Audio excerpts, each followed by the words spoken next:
No, we're not ready today. In the least. Hello. Oh my gosh. How are you? Stuck. There. Oh, it's Thursday date with Puša Studios. Oh my god, I don't have that kind of energy. Hi everyone. Good to see you here. We need to wake up. No. So those of you who are in UK, like our Yeah. honorable guest in a few minutes. And for those of you who are right after their work, you need to wake up too. It's still not time for your bed. Oh. We are on. Yeah, we are on. We are definitely on. How are you guys doing out there today? Good to see you all. Your smiling faces. I know You it's sound just very sandals, cheery. but I know there's smiling faces behind those sandals right there. Like Nathan likes drums. Right in the channel, you know he's happy. He likes these drums. He wants everybody to know he likes these drums, and you know we love his drums. So hey, Nathan, welcome aboard, my friend. Philip Cockram. He is a cheery, inspirational guy, and he always brightens my day up. WJ Autowork, who wants cats? Not me. Next question. That's a good question. Beauty de Burr, how are you?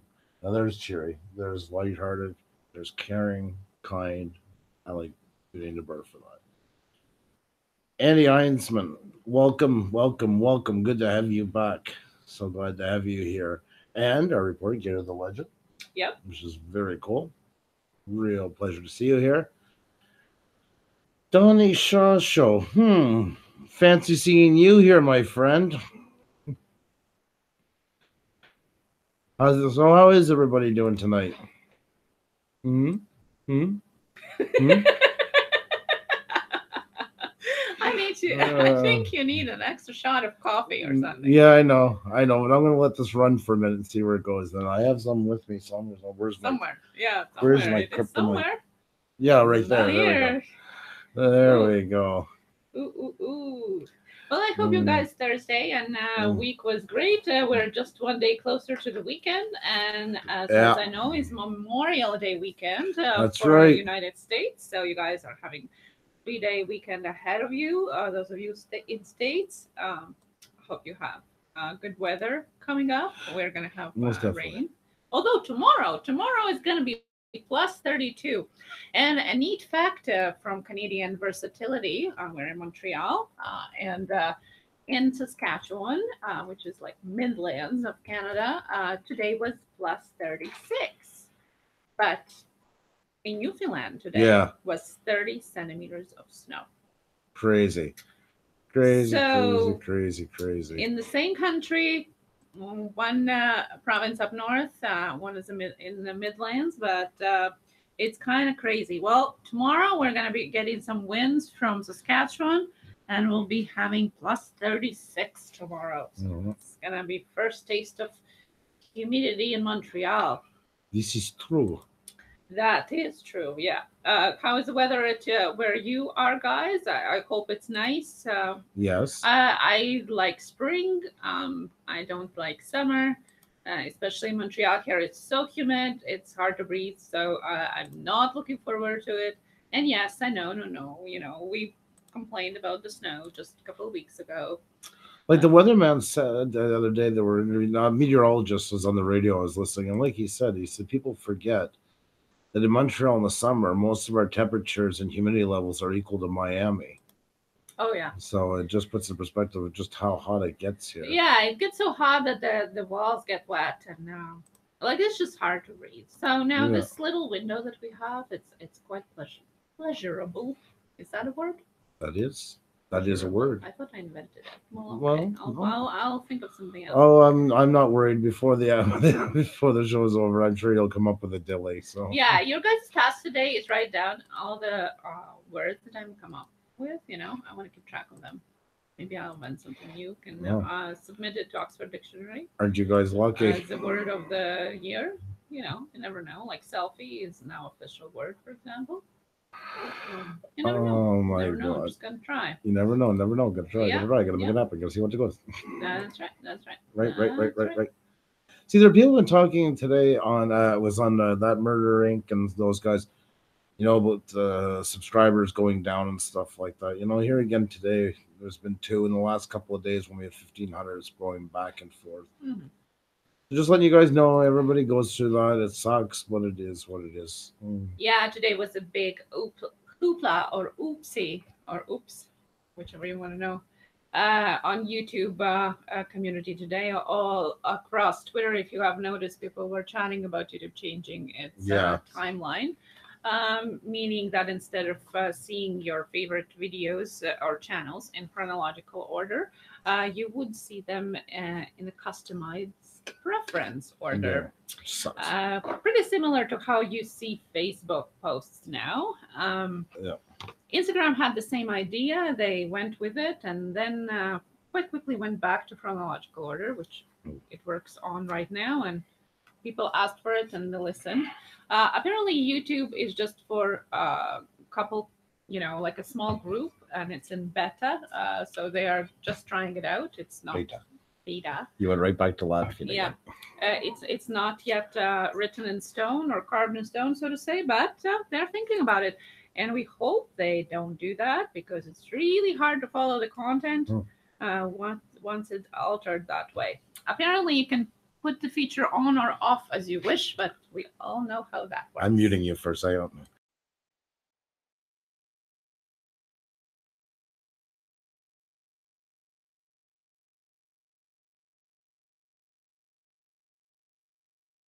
He just wanted to swear really loud. Yeah, that's right. I cursed the blue streak. I felt good. We're having a YouTube challenge now. Swear your curse words out loud and see if you get censored. Swear your curse words out loud. Take folks note. Oh my God, now she got me talking like that again. You get out of my head. Oh my God, get out of my head. Oh, let the backwards talking begin. So yeah, we are part of the YouTube challenge where you have to swear your words out loud and see the censor you. So by the way, guys, don't get worried just yet. It's just if you have seen these tweets, just wanted to clarify that it's still in beta and only for a small group that can put it on or off this feature right now. So it doesn't mean anything necessarily. So you don't believe all that's out there. And now you're a little wiser from it. Thank you, hon. That's right. Great topic. Weather news and YouTube on Days brought to you by Xenia from Puša Studios. Now we go over to Samson George, who's been growing the largest tomato in Utah. And let's see what he's got to say. Good morning, Samson. Oh, we don't have him on, sorry. Yeah. He won up too much money. He stood us up. That's right. Raspberry Coke is pretty good. The same as North Korea stood up from, or the other way around. Ooh. Let's see who do we have here today. Right. Yeah, so we're gonna get our guest on soon because he's up late. Yeah. So let's say hi to all of you guys who are here today. Beauty and the Bird. Hello, hello, hello. Aloha. Donny, our special guest. Give him a round of applause and support him if you haven't still. A simple guy, yet comedian. Yeah. That sums up his about section. Sure. Urban Debaterist, where are you at right now? Hopefully you're not on the road past your minutes. Hellos and Heathens, where are you right now? Are you making dinner or are you at the gym? By the way, for all this week, you haven't been at the gym at the time of our live stream. So I don't understand really what's going on. In obvious case, we haven't been there at all, so. Yeah, and I put it up front. I said right away, we're not going to the gym, but I'm going to hold him accountable. So now I don't know what's going on. It's all good, Neil. Enjoy your time. Hello, Philip Cockram, chicken in the oven, Teethrow. Chicken in the oven. Hello, Terrell Original and WJ Outdoors, as well as a couple of people behind the scenes, behind the chat. Say hello if you can. And if you're shy, that's okay too. And if you're just listening to us, well, that's perfect. So thank you very much, Neil. See, that will be a good workout for you, just getting the gym over here. So I like that. So yeah, well, kill two birds, one stone. We need people being accountable, Oh no. She's gonna tell a story, guys. Be careful. No, that's it. That's it. Craft beer pours. Hello. Hey, welcome. how you doing? Good to have you here. Today, Night Shame, I caught his live stream. Literally, I caught the last 3 minutes. He hit 2K today. I hope he's in after as soon as he drops by. That's but I don't know if he's ever done face because it was just him today. I don't know. He's young. I never like this by the voice. I never would have guessed in a million years. We always talk about his voice. The family show. Hello, by the way. Yes. And thank you for congratulations. I seen earlier for our 1500. Thank you. Yesterday we had an amazing stream. Should we? Or did you? Oh, what? Yeah. Yesterday. Who knows what we're going to? So yesterday we had a great stream within hiking distance. Was our guest. A very great show with too little of spotlight, so to say. And they brought with them their hiking community that were very welcoming in our chat yesterday, and I think we're quite well together with our established community already. Yep. So we were really enjoying the chat and the interview with the guys and the little man. If you want to see that about hiking in U.S. Through the U.S. Yep. The U.S. parks. National parks, yes. That's right. Thank you. Then you can go ahead and check that out and check some of the new people that were joining us in the chat yesterday. Okay, there. I'm sending the link over to our guest of honor tonight because usually we go on a little later, but since he's generous enough to start an interview at 1 o'clock in the morning his time, well, 1:16 now his time. Whoa. David Schneider in the studio. Hey. Hello. Welcome. Good to have you here. I've heard lots of things about you. So pleasure to have you here. All good. Mostly. Thank you for coming. Much appreciated. So we sent a link, and let's hope it all goes smooth. He's got it now, so he's quick on the draw. This guy. So. Our guest Donny is located in UK, and it's quite late right now, so we're gonna try and let him go earlier as well. Yes, so, that's right. He can get some I'm alive. Hello. How are you? Yeah, not bad. Are you? Just So a bit tired. Good. Can you hear me? I don't know if you can hear me with this. Yeah, we can hear you pretty good. Just make sure it stays up higher towards your. It doesn't go too low. I don't know if there's a mic on it or not. I don't know. Yeah, somewhere we're getting. I thought there was a mic onto it, so that's good. Nah, yeah, I'm not too bad, thanks. So just had a quick sleep before I come on the chat. Had an hour kip. Thank you so much for coming on at such a late hour for you.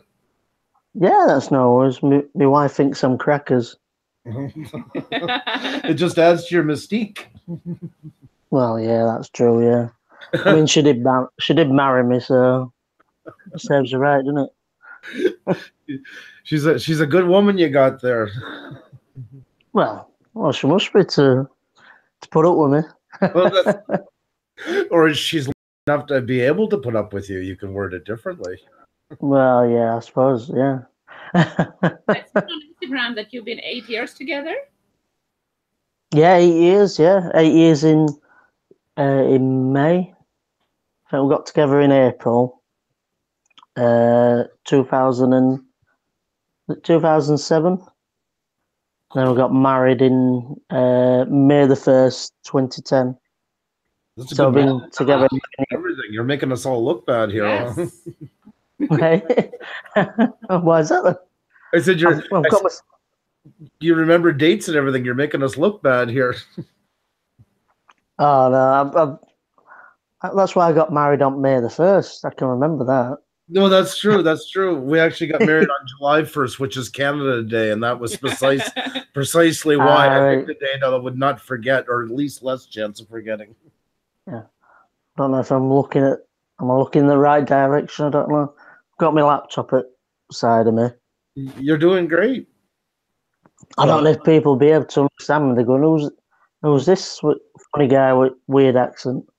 No. Lots of people are watching That's your right. shows. Right. You can see in the chat too, so they're happy to see you live. Yeah. A You man gotta who, watch out for that David Snyder. You gotta watch out for him. a man that comes from a country that celebrates, I think, has created some of the greatest comedians. Mhm. You get all the leeway tonight there is, my friend. So Yeah. I don't know.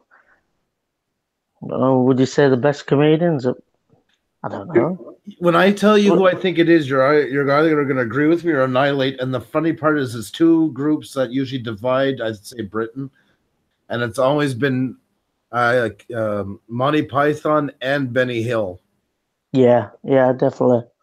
I would say No, they are the best. funny, but those two are my iconics. Those who shaped me Yes, from Monty since I was a Python, kid yeah. was Monty Python, finding it in my teen years with my friends, and watching Benny Hill with my dad since I was like 8. You know, that was always the Friday night show that would come on at like 10:30.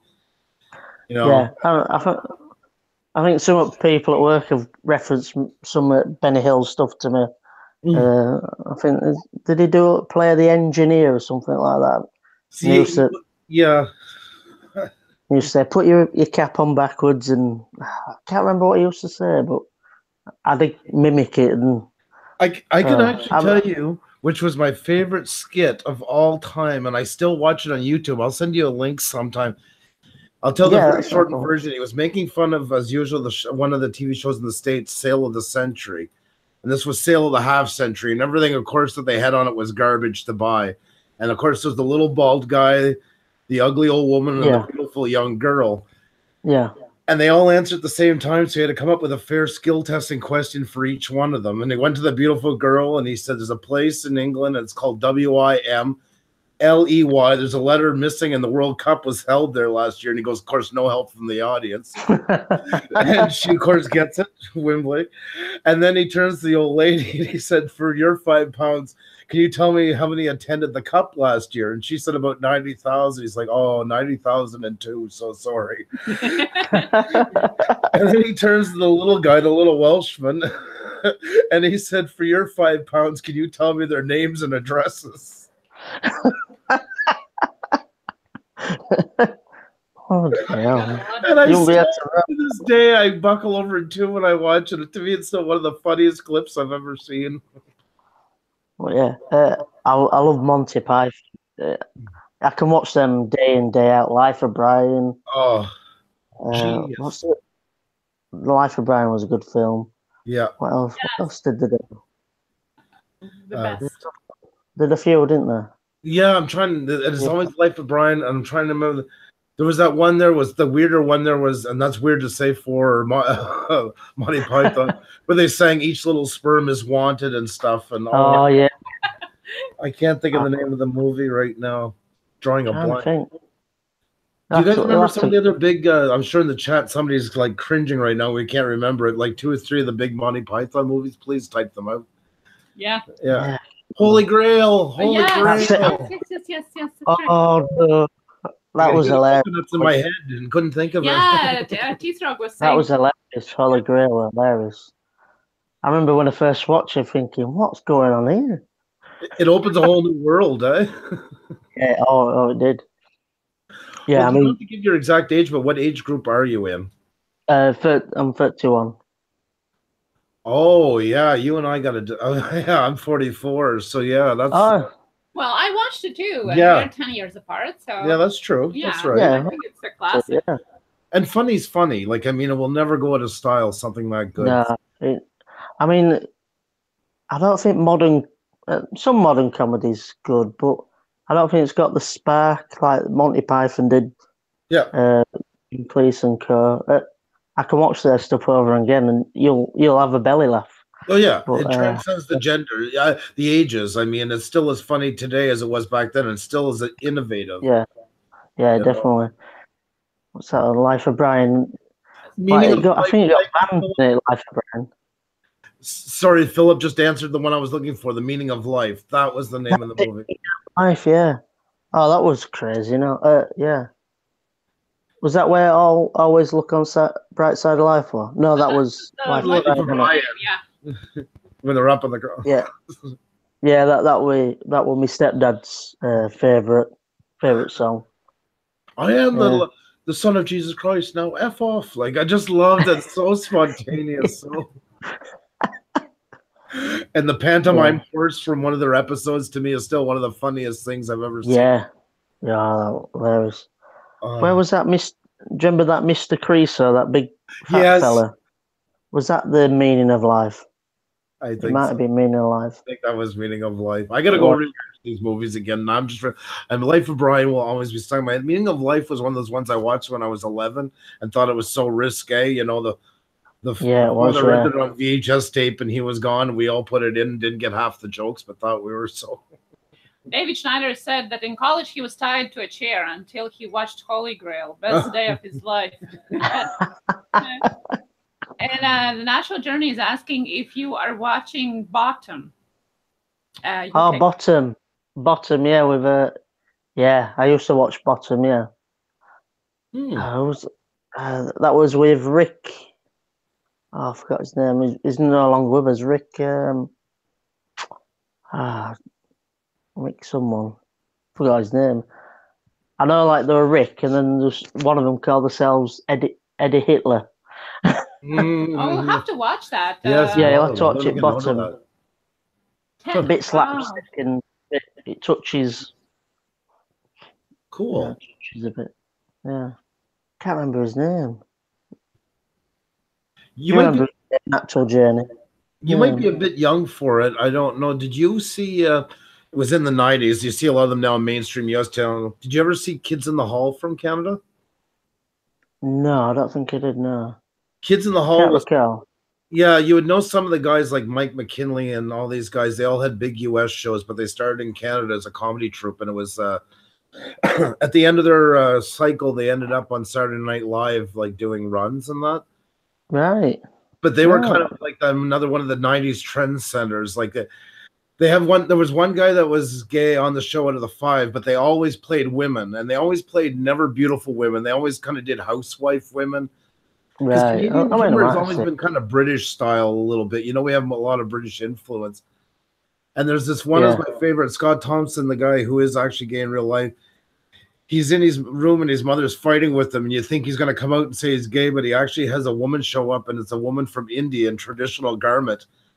And he comes out to his mother that he's becoming an Indian woman, and he has like he has the sash and goes like his mother's crying, and you know, like the whole "you're killing your mother, you're killing your mother," and he says, I don't care, I want to be an Indian woman. And they go through Toronto in live shooting as he's like going to markets with her, and you know, they're like trying to what do you call it when you barter back and forth, you know, to lower the price on goods.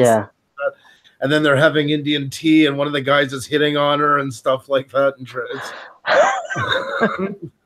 sounds bonkers, isn't it? Oh yeah, it was. It's like the Monty Python of the 90s. Like they just took it to a whole new level. And I'll send you a link to that one sometime too. You might really like it. Yeah, I'll have to check that out. Yeah, definitely. Still half asleep. No, I understand. Thank you so much for your time. And sorry, it's not exactly. It's not, it's one of those things. Yeah, but I know I've been trying to get on show probably over a month now, haven't we? What's going on? I've just got my laptop over there. You see, I've got it on silent. Well, I'm glad we got you on. You're using the microphone right now. You're using that in your laptop? No, I'm actually using my mobile phone on a stand. Oh, okay. Cool. I wonder if you could maybe just bring it a tiny bit closer or something. It's just because we're having a bit of trouble to hear you by times. Get a look at your beautiful face. There we go. Oh, scary. Oh no. They call it, that's the money shot, folks. Oh no, not the money shot. I think I said that to my wife the other day, and I had to explain what it was. She's mortified. Do I sound a bit better now? Yeah, we can hear you better now. That's great. Yeah. Sorry, go ahead. Yeah, sorry, what were you saying?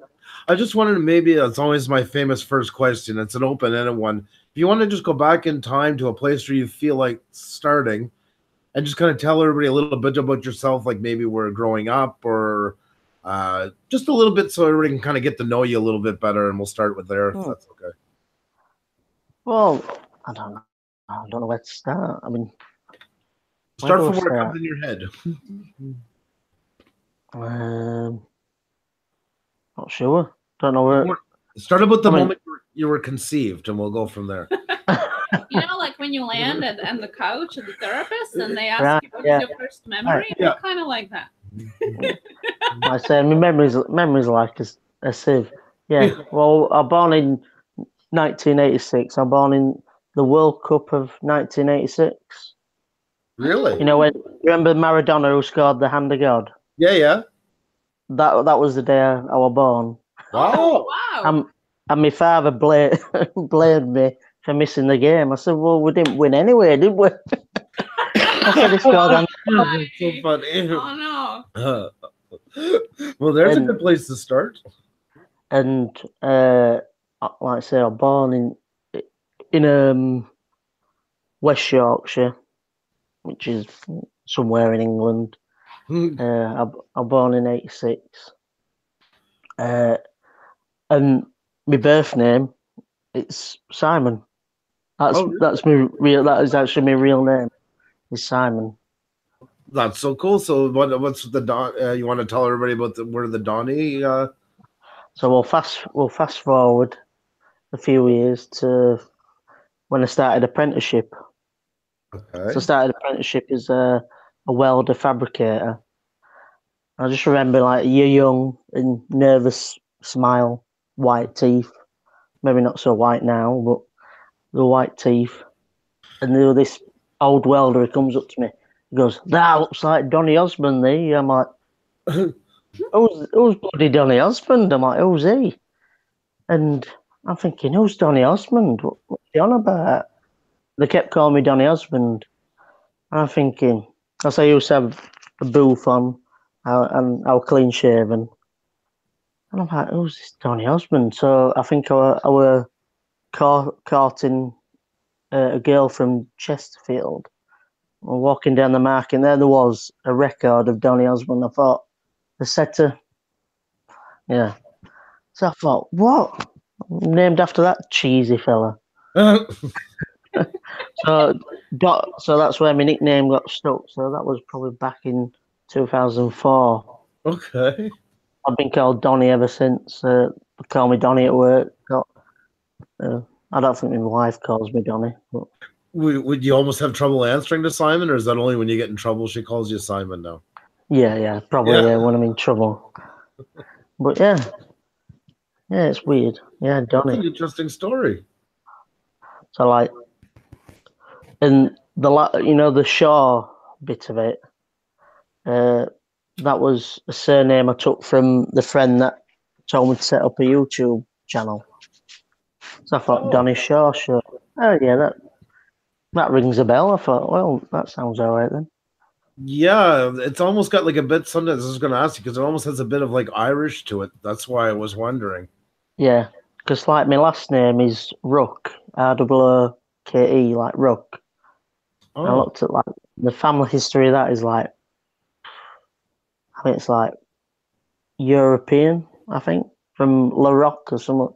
I don't know, some weird. And I thought I don't think Ruck could sound well. Donny Ruck.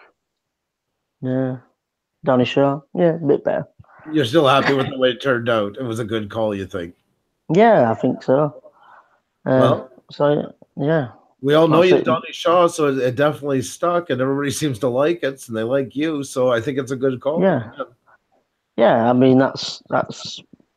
I'm majority of the time I'm called Donny. So is how do I ask this here? Do you think Simon and Donny have a lot of different personality? Yeah, I would say so. Yeah, definitely. Yeah. Simon's maybe the quiet, shy one. Right. Donny's maybe the outgoing, crazy one. And do you think those two sides? Do you think those two sides have always lived in you, or kind of once you started the character, it started to grow? Yeah, more? It's always been with me. But it was back before I was actually called Donny. Like when I was like primary school, secondary school.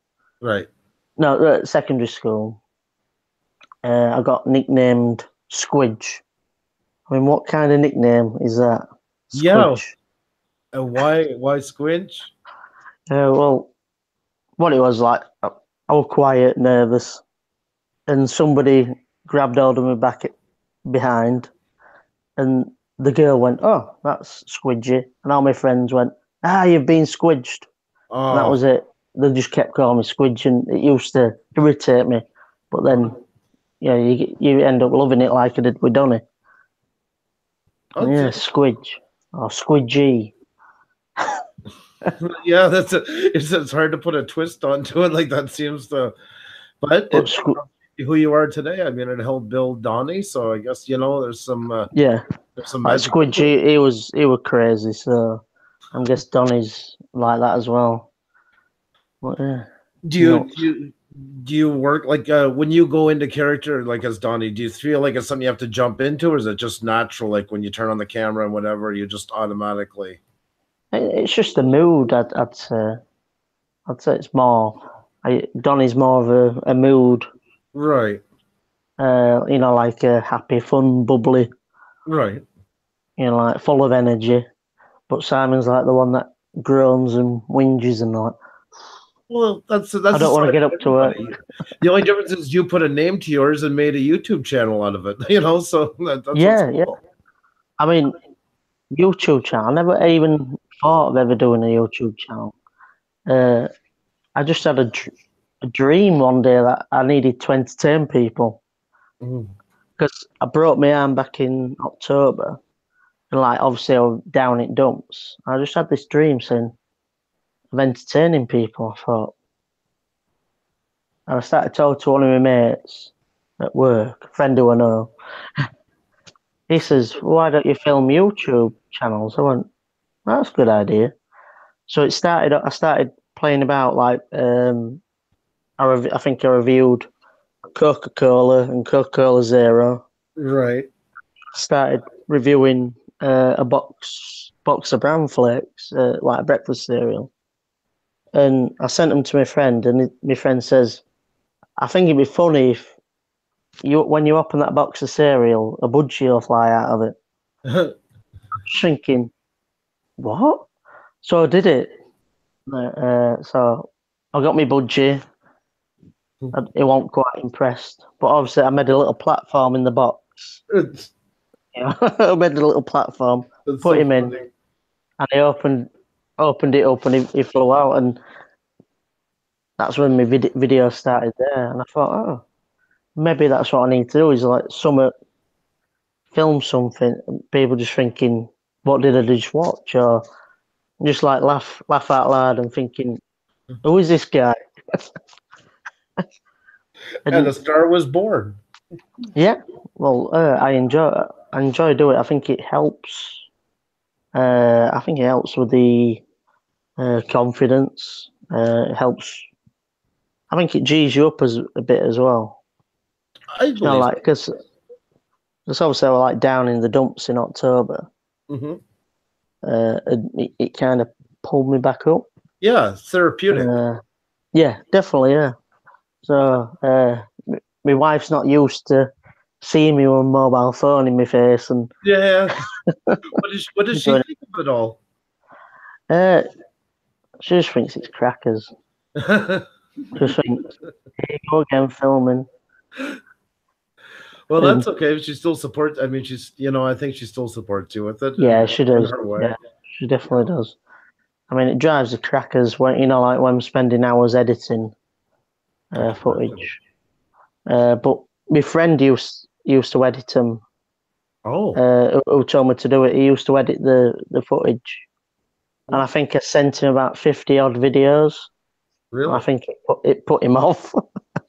Well, it's a lot of work. People don't realize just how much work editing is. A lot of work.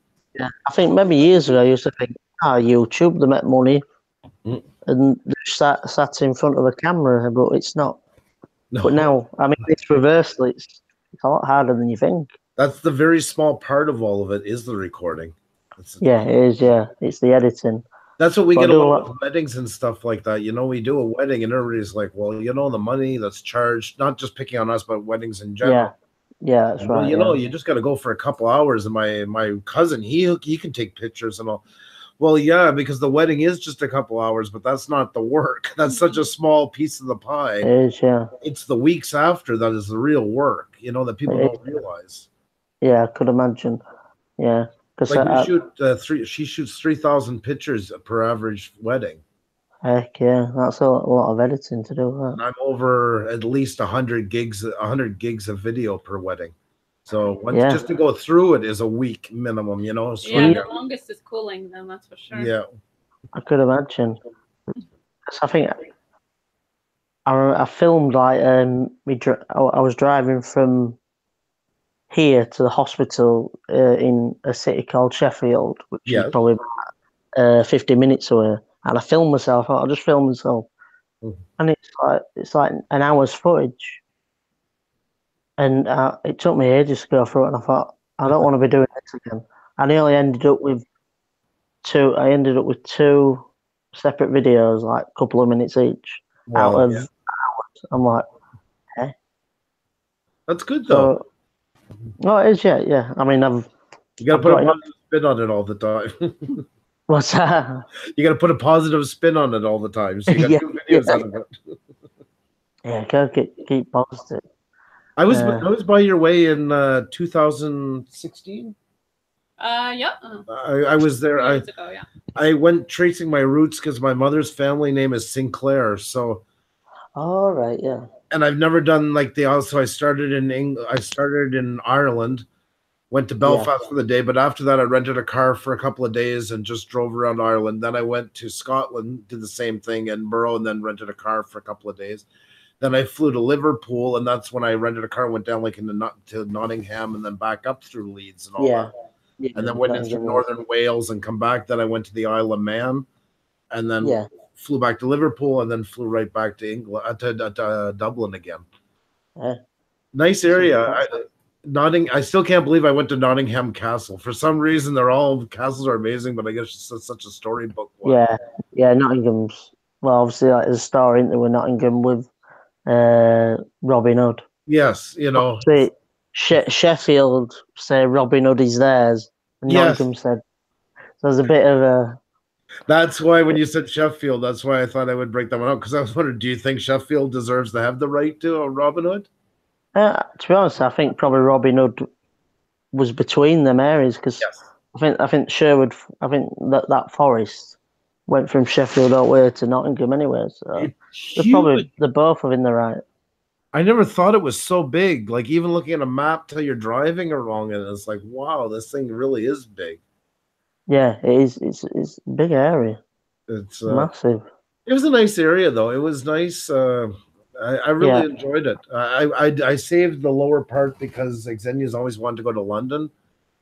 Yeah. So I want to save that one, especially for us to do together. Yeah. So I said I wouldn't go any further south than Nottingham. I turned and headed back up right away. I wanted to go to Birmingham because I am a huge Ozzy Osbourne fan, and I'm the last person that usually does this stuff. But I said, you know what? I found supposedly his birth home on Google. Yeah. And I'm like, you know what? Maybe I will do this. It's one of those fan things that I usually am totally against. I said one time in my life, maybe I'll do it. But it was like mid-afternoon. And I said, oh, it's too much traffic. That's all there is in UK. It's just traffic. Oh, my God. Yeah, especially when there's a car accident or something like that on the A9 and stuff like that. Wow. It'll be like a traffic accident, say like 10 miles from here. Yeah. And it'll be backlogged in my village. Jeez. You know, because obviously people trying to find a different route, and you're like, like we're planning to go somewhere, and I'm like, I'm not going in there. Yeah, I see that a lot. That's kind of all dependent on what the traffic's like, what you'll do through the day. Like today, I was lucky I was at work, but there was actually a bomb disposal team in the next village because somebody had some live grenades. Oh, that'd make a video. Wow. There you go. You should get over with your phone. Yeah, But I think he collects, World War memorabilia. So, and they must have found out this one was, not been diffused yet. Oh my god! So there's a big hoo-ha. We're not police and bomb disposal, and they shut this. That makes for an interesting day. But I bet it did. But luckily I was at work, so I was grabbing for some overtime today. Well, what do you work at again? We know already, but just for everybody here. I trained as a welder fabricator, and obviously I extended mechanical knowledge, become a mechanical engineer, and basically that's what I do. My title, they call it maintenance shift fitter. Mm-hmm. So basically, sit there and wait for the machines to break down. Mm-hmm. So people are happy when I'm sat in the workshop rather than being on the shop floor. So the company I work for, they make a bit like freeze blocks, but we call it aircrete. Okay. It's like slightly lighter. Wow. But and they actually recycle fly ash from power stations to create these blocks. So they've been recycling since before recycling become a fashionable thing to do. Oh. And what's that, sorry? No, I was sorry. I caught on my eye. Teeth Frog was asking me if I bark at the moon. I was supposed to ask bark at the moon. Yeah, I don't know why. Oh, for Ozzy, that's why. Oh yeah, yeah. Now I made the connection. Sorry, I was running. I was trying to listen to you, and I seen that question. It was just running around in my head. So sorry, it knocked me off track. You guys are very technical in the UK. I mean, I watch a lot of like you guys' Discovery Channel. It's a lot of the same shows, but your narrators and stuff, the way things are explained is always more technical. And I really like that. I like that style of it. It's I don't know. It's a pleasure to watch. And the names for everything. It's amazing how we all speak the same language, but we have so many different names for everything. Yeah, I mean, in this county, I live in Yorkshire. We have different sayings for certain things just in this county.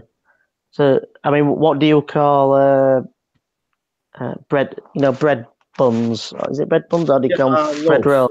Yeah, loaf of bread.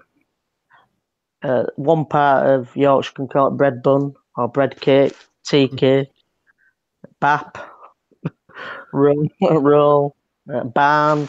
I'm just thinking, just for this piece of bread. It's all the same bread in the end. Yeah, like people will have arguments. So it's not called that. Well, we get in Canada too, in all fairness, because it depends. Like especially provinces that were more British born, or more Irish, born, French, or more German. There's different names, like an excavator, we call it. With the big bucket. Yeah.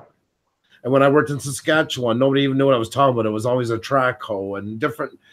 Track hoe. Yeah. It's like that's like I get where you're coming from, but I don't get it. But. Well, I guess when in Rome, but yeah, that happens a lot, I think. And yeah, even England, you're right. I have to tell you this, and I think you got the humor to get it. The hardest part when I was there, because my sister's actually here, Jody, and I called her. I had some data left my last day before I returned the car to Liverpool. And she asked me what it was like and stuff. And I said, you wouldn't last 5 minutes here, and I don't think I can as well. And she said, well, what's wrong? And I said, I'm going to get punched in the face soon, because if I do one more bad British accent without realizing that I'm doing it, somebody's going to choke the life out of me. And I felt so god awful. And I would catch myself walking down the street, not even talking to people. And I sounded like Monty Python when they do an old lady, It's like, have you got your bed and you'll get like, and I'm like, oh, Andrew, just stop it. Like, this is disgusting. And I do it out of love, because I love it so much, and I watch so much British TV, and it's so hideous what I'm doing. But I didn't even realize. I would catch myself and felt like I almost wanted to zip my mouth shut. Yeah, I mean, if I go to a different county, I always imitate their Do accents you? as well. I don't even realise I'm doing it, but people think I'm rude. I'm like, what? Oh And my people, god! I went to London. I went to Legoland with the kids. Right? It's they're totally different there. They're a bit. I don't know. They look at you like as if you're an alien. Oh no. Did that person just talk to me? Oh, Because up, where I live up north, yeah. I think it's a bit more friendly. Even if you don't know anybody, you just go, "Hey Yes. up, good morning." But in London, down south, I'm not Yeah. saying all the areas, but what I've ever envisioned, can't say the word. If I've ever met anybody down there, they look at you, what you talking to me for? Just That's look so gun out at you. I'm sorry, I'm so fascinated by this right now because that's what I was kind of getting at to ask you, and you brought it up. I find this so fascinating right now because Yeah, yeah, it's a different dialects from areas, and once again we have that in Canada, like where Newfoundland, the province of Newfoundland, is very yeah, heavily Irish based, and yeah, even there, like you get all around the part, like like you'll call St. John's, they're more posh, and once you get out yeah. there. There's more. You can hear the Irish right away, but not exactly. It's not. It's like, oh, we're up here in the hills there, and we got some fish coming in there. By, ain't you gonna come around? And it's very diddly diddly diddly dee. Yeah, And but the lower part, you can tell almost everybody's province and even area just by their accents and the words that they use. yeah. You don't even have to go 10 miles and somebody will have a different accent. That's so Like cool. about 20 miles away, a city called Hull. They go fives and nines, lagers and lambs. Really, They're Yorkshire, but they'll you have call me. you have to What's do a that? video about this. There's one of your next videos. That would be Yeah, so different Yorkshire dialects. yeah. Yeah. Oh no! And people saying because my stepdad he were from Liverpool. My stepdad. Uh, People say when I get a bit irate, I sound a bit like a Scouser, a bit like a Liverpudlian. Yeah, yeah. I want to get irate. So I've got a bit of like Yorkshire Scouse twang at times, but I don't know, it's strange. Well, even in northern, like when I went, I didn't go to the lower part, but even northern Wales and those places like that. I mean, right away too, you could see the difference from one end to the other, and then as you travel through it, Scotland, yes and no. I found was a bit more even flowed compared to the rest, but Yeah. there is differences between the north and the south and that. I think there are some parts of Scotland where they don't really have much of an accent. Yes, I c- like, I'm quite surprised that I can't remember where it was. I And they think didn't have that Loch accent. Ness, isn't it? What's that, sorry? I think it's up around Loch Ness. It could be, yeah. Yeah, Yeah. up in like in the northern part, north of Loch Ness, like. Yeah, I love Scotland. It's amazing. Yeah. I want to go back there. It's epic there. Like, I mean, and I drove into one guy's. I don't drink a whole pile, and I got so loaded one night in Edinburgh with a guy from Germany I met because I was traveling alone, and I was so hungover the next morning and driving, and I seen this beautiful old building. I'm like, oh, sometimes you miss the sign.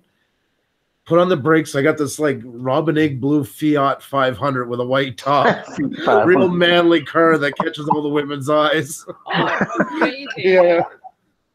And I back up and I go in and I go up to the house and I'm looking around and this guy walks over and he asks me, he says, "Oh, hi, how are you?" And I said, "Oh, I'm just looking around."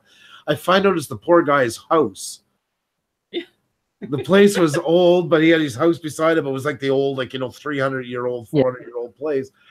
And I'm like profusely apologizing. I said, "I'm so sorry. I thought, but." And he said, "You don't look very well." And I was hungover. I didn't tell him why. I said, "Oh, I got a bit of a stomach bug." And he went and had tea, and he had tea going in his shed and on a hot plate. And he asked me to sit down, and we just sat there for an hour. He was telling me about his brother lived in Vancouver, and we talked about traveling around. And I spent an hour with him, and then I took off, and it was such an amazing thing. I love that kind of stuff. Yeah. Oh yeah. I think that's how Scotland is. I think that's how a lot of England used to be. Is like, I think is it New Year's? They're big on New Year's in Scotland. I think they actually, I think the tradition was on New Year's to go to somebody's house to take something, you know, like say like a bottle of wine, Right. and then the other house will go to the other house and swap an item. That's what they used to. I think one of my old bosses has said that used to be like where we used to live, but obviously now you can't even you can't even leave your door unlocked now. You know, Crazy. I think maybe because times have changed. I don't know. Yeah. But I mean, this village isn't too bad. I can leave my car doors open and no one gets pinched. But Well, no, that's nice to be able to have. yeah, but yeah, I don't think you get that anymore. No. You I know, grew like up in a small town where nobody locked their doors, and if you went to see your friend and they weren't home, you just go in the house and wait for them to show up. yeah, I think that was like everywhere, to be honest. I think it's just changed society in itself, yeah.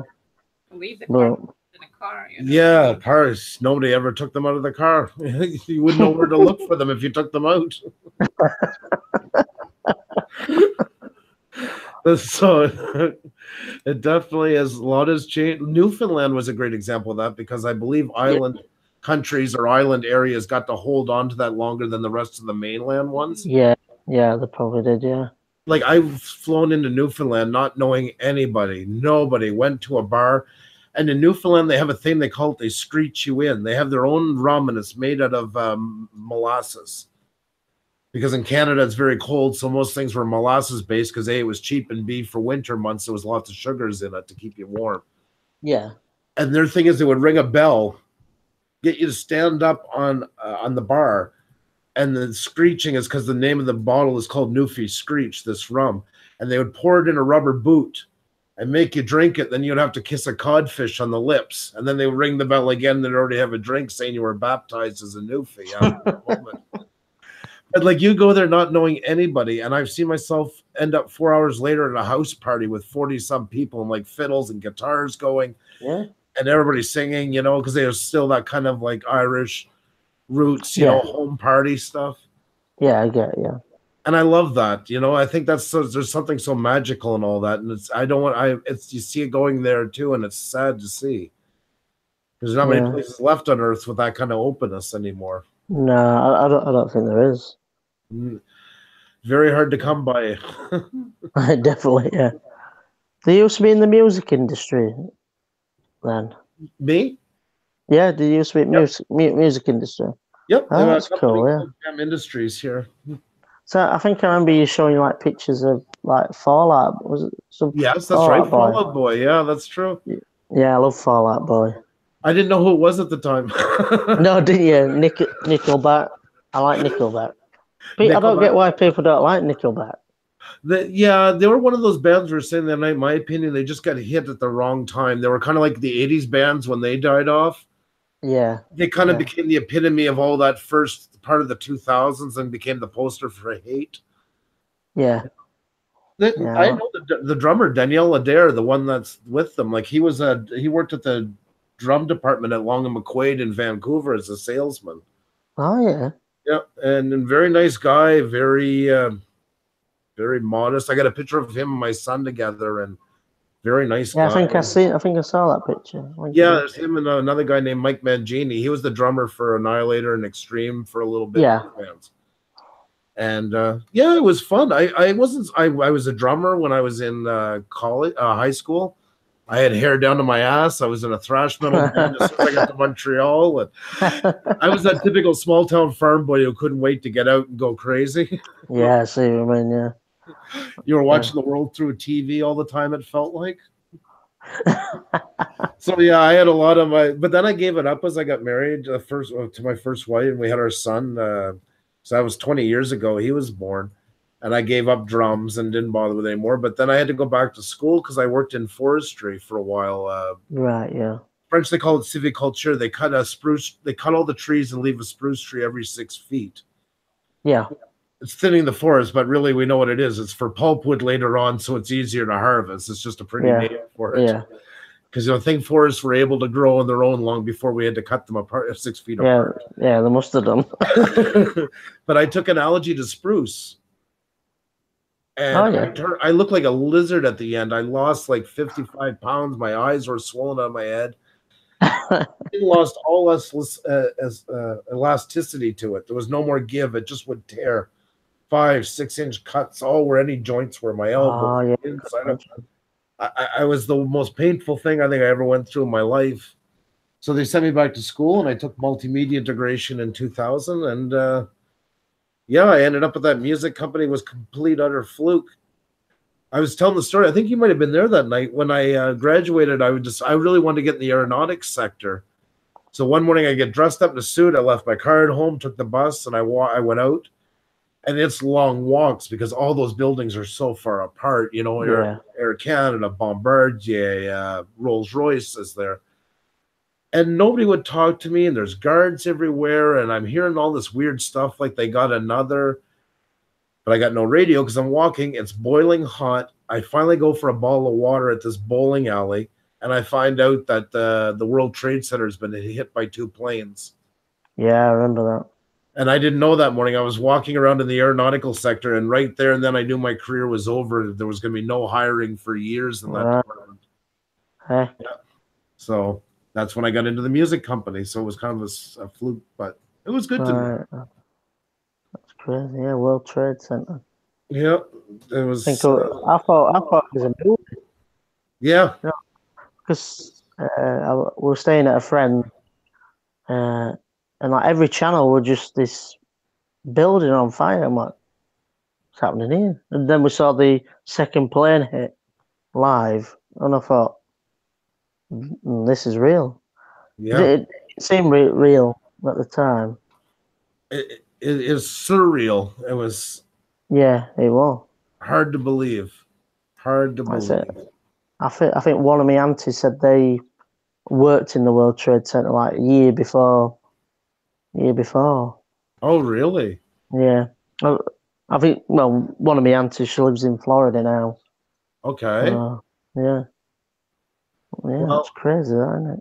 It's one of those things that we always remember where we were when it happened, and it changed the world. I mean, especially like Canada, US, the border changed so much. And yeah. Took a lot of innocence that we had here in that one, you know. And naiveness. Yeah. It was good naiveness. Yeah, it was. You know, now, all you needed was your license to cross the border, and now it's completely different. Yeah, I could imagine so, yeah. And I guess we adapt and we just learn to deal with it. I guess we got no other choice, right?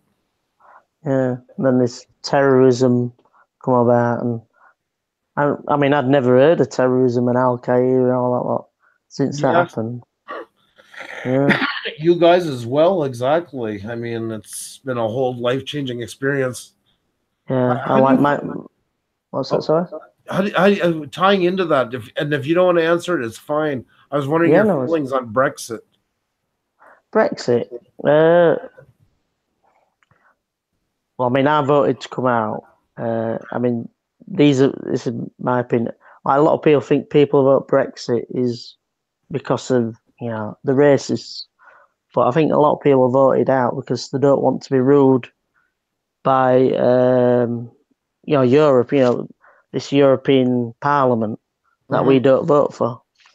I mean, I think it's a bit of a farce at the minute because they're dragging their heels. But to be honest, you want to trade with the world. You don't want to be dictated to by somebody in Brussels saying, right, we need to trade with these and that. Yeah. I mean, I love Europe. There's nothing wrong with Europe. No. We're not leaving Europe. We can't leave Europe, but that EU, it didn't work. It's like so many countries are trying to. Like somebody put it in perspective that says, say 10 people buy a car, and only 3 people can afford the payments, and then one of them decides, one of them who's paid the most says, I want to come out now. I don't want to pay for this car anymore. Then you're getting the ones that haven't paid. Says no, you can't. You got to pay. You got to pay as a divorce bill. don't know. I mean, I don't like to get into politics. I mean, no, I understand. That's why I didn't want to put you on the spot. And I said like it was an Yeah. open question. You could have little or you could have just told me pass, and I would have never pushed it. So yeah, yes. I respect people who want to remain. Yeah, I respect. I mean, if the vote, I mean, people are trying to overturn the vote, but I think that's against democracy because you're not happy because you haven't got you vote your way. yeah, You want another vote. yeah. I don't understand. I mean, if we'd have stayed in EU and we all voted, yeah, we're staying in, I'd be happy. I said, yeah, we're staying in EU. We made our decision. I didn't think we were gonna. I didn't think we were gonna come out, but I mean, I still don't think we might not come out yet. Oh yeah, you still think it's possible it won't go through? Yeah, I think with all these tensions in Syria and that, I think they'll decide to say no, we'll stay in. I was thinking the same thing too. I think at most they're gonna probably try to negotiate a few more little things they can decide for themselves, like without coming out. That's my personal opinion, but I mean I'm not living there, so it's not fair for me to. Yeah, that's just my opinion. I mean, I don't think it'll be the end of the world if they do come out. I don't think it's the end of the world if we stay in. Yes. Yeah, we're gonna have rough and tumble. You see, a country like where Xenia came from really benefited from the EU because she's from Latvia, and it did help, like, kind of strengthen that border to not make it so easy for Russia to just come walking back in and that. Yeah, I think that's all it was. It was because Russia, they took the tech Crimea, they took Crimea. Yeah. Yeah. Yeah, and I think that's the thing, and it's like it's like a safety net for the Eastern European countries. That's right. And also for the rest of Europe too, that keeps Russia back further. You know, it's kind of in that one. That's just my opinion. But I think it's like Europe's agenda against Russia all the time as well. I mean, I don't know. I don't know. They always picture these bad guys. They always picture Russia as the bad guy, but maybe we're the bad guys. Depends on the day. I mean, and the same here. Like, you know, there's no like saying that everybody's right all the time. You know, and Russia does kind of become a scapegoat like some of the other countries too, once in a while. Not that they don't earn it, like sometimes. But I get where you're coming from. I mean, many of the wars that Britain was in, I've not really. I mean, when I was younger, they used like World Trade Center and that, and weapons of mass destruction. They used that against to get us to say, yeah, we need to go to war. Yeah. But now they're going about again. A lot of us are fed up with it. We don't want to go to war. Yes. Because we've got a national health service which is suffering, but we've suddenly got money for war, which I don't understand all that. I think we should have never invaded the Middle East. I think you get rid of one dictator and you just put another dictator in place, or you just create more carnage. I think we're best just keeping out of it. We should have kept out of it. One of the people that I work with at work, he was in special forces, and he says all his job was in Afghanistan was going to houses in the middle of night and blowing the wall down, and then just arresting people. And sometimes they weren't even the people that they're after, but they'd arrest them and basically leave a house just with women and children and just take all the adult males out. Oh. So he says at the time, you're meant to feel like Britain was brilliant, like we're doing a good thing, but he looks back at it now and he says, all we're doing probably what Saddam Hussein and other regimes were doing. Yeah. So we're just being a police. Right. So, I mean, I'm not a fan of war, but no, I know where you're getting from. I get what you're saying 100%. I really do. I actually think you said it quite eloquently in that part. Yeah. I feel bad now. I've been steering you down this. I feel like bringing you down this conversation. I don't mind talking about it. I can talk about a lot of things. I thought I had one little thing here to lighten you up for to make up for what I just did to you. I wanted to show you, because even the guy, I know they make jokes sometimes about the size of cars in Europe, But this time was the first time I ever rented a car where even the guy at the lot laughed at me, and it was at the John Lennon Airport. This is what I drove around Leeds, and there's the car. Oh yeah, the Renault Clio. Oh, Yeah. It's a Renault, yeah. Yeah, it was a .8 turbo, and it had half the engine in the front and half in the back. Yeah, I've got a Renault Scenic, which is like I don't know what you call them. What do you call them in Canada? Like a bit of like a family car, like. Yeah, that's what I'm gonna say. Yours is bigger than this thing. This thing almost came with a key in the back to wine. Like it was. I called it my Mr. Bean car. Yeah. Mr. Bean car. And I swear to God, at that picture, if you look on the side, a bird crapped on it, and it covered like half the door. So it's either says something about the car or the bird that did it. Yeah. The cars in Europe are a lot smaller. I think they've got bigger though than what they used to be. Oh, definitely. And like Eastern Europe and all those places, like in Latvia, I mean, they're pretty, you know, all the Honda Civics and that, they're not that much smaller than and a lot of North American cars are now starting to bring in more of the European models. Yeah. You know, I mean, was one of the exceptions. One of my supervisor at work is not the slimmest guy. Okay. And he drives one of they look like. Have you ever seen them smart cars? Yeah. They're a bit like that, but it's a Toyota one. And he basically don't drive it. He basically, like as if he wears it. He wears the car. Oh God, I was drinking my water. When he parks up, you see door fling open, and then he pulls himself out. Oh my God Almighty, that must be hilarious. It is, yeah. It's called Harry is. That is so funny. Well, even you guys' trucks, like there's so much more utilitarian there. I love the trucks because it's always, they're not like here. They're not long noses. The bunks are very small in size compared to here, but I always love the trailers. They're always so brightly colored, like huge billboards, everything. Oh yeah. Billboards. There's always some cheeky ones as well. Yes, I know. You guys really push them. I think that's so cool, like that. Oh yeah. You'll get like. Oh, sorry. Go ahead. No, you go ahead, please. No. You go ahead. No. I'm listening to you. You're the guest. You get first shot. No, you play. I know it's like you Canadians are polite as well. Yeah, we're kind of nailed for that when they make fun of us all the time. Say thank you, sorry. Yeah. That's how we have wars. We say thank you till one finally gives up. Yeah, that's what we say. It's like butchers as well. They like put up cheeky signs. Yeah, like come and get your what is it? How do you like your rump or something like that? Yes, those kind of things. I love that kind of stuff. Because here, there's a little harder to do that one. Some of them do, but more, especially the trucks are going to the States, they don't do it as much. Like when I was in,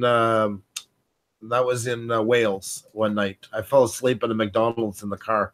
In that little car I just showed you, I slept in the back of it for 2 nights.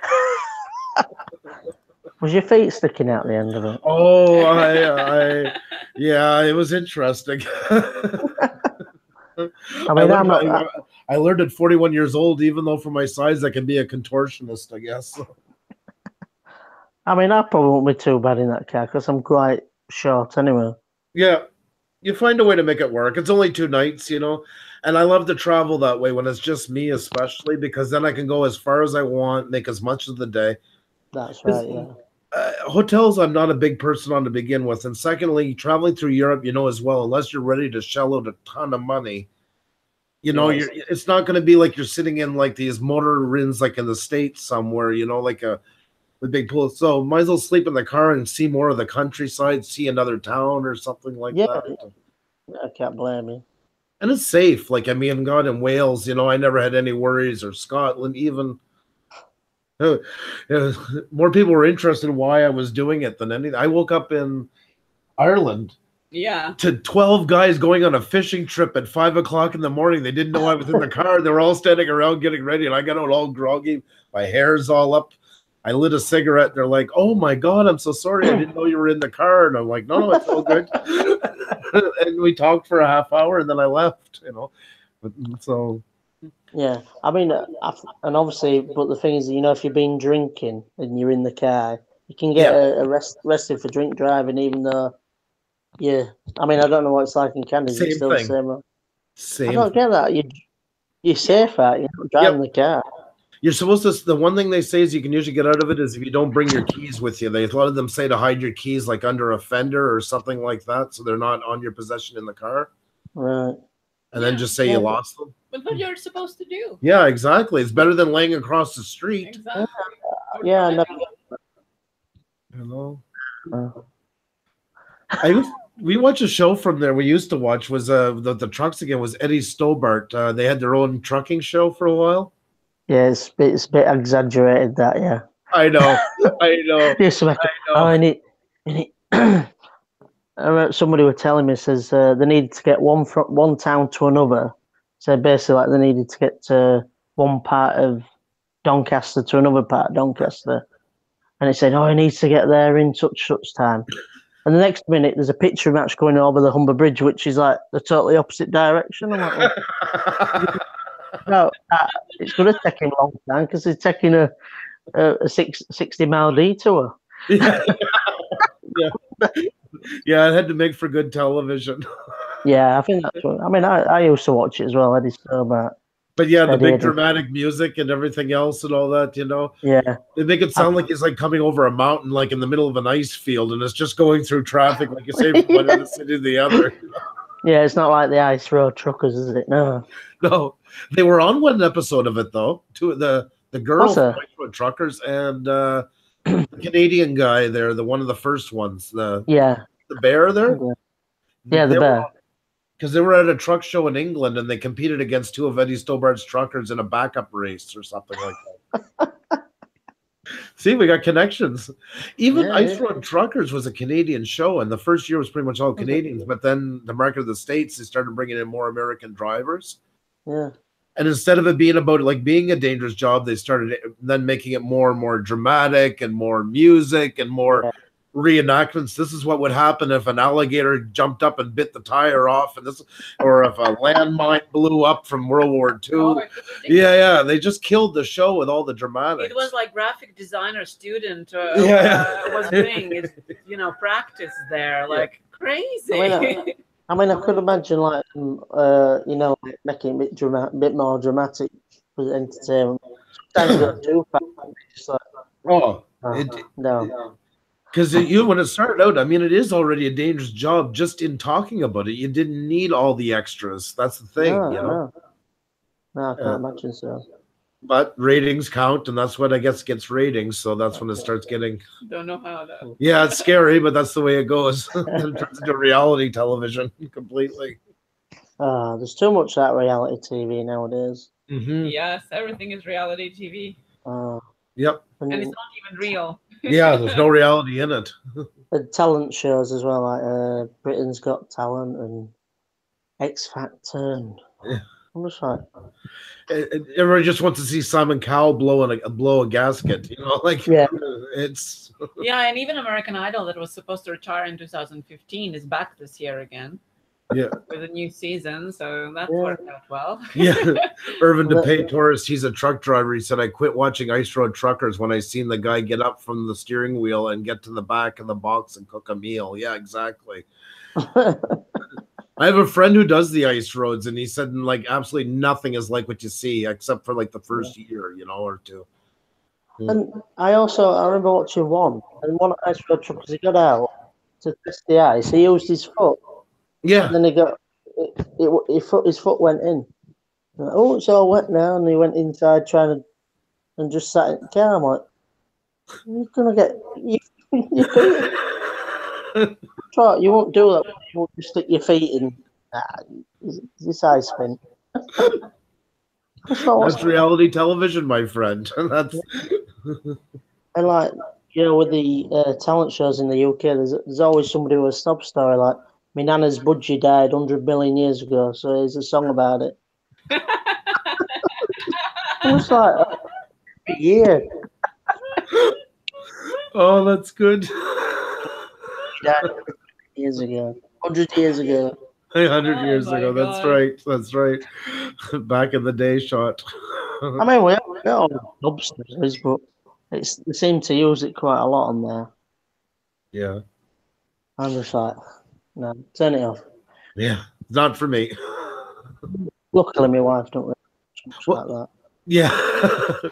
Well, that's even like what is it? The one that started it all, Deadliest Catch. Oh yeah, Deadly Sketch. Did you hear what happened now with the quotas in Alaska because of that show? No, what happened?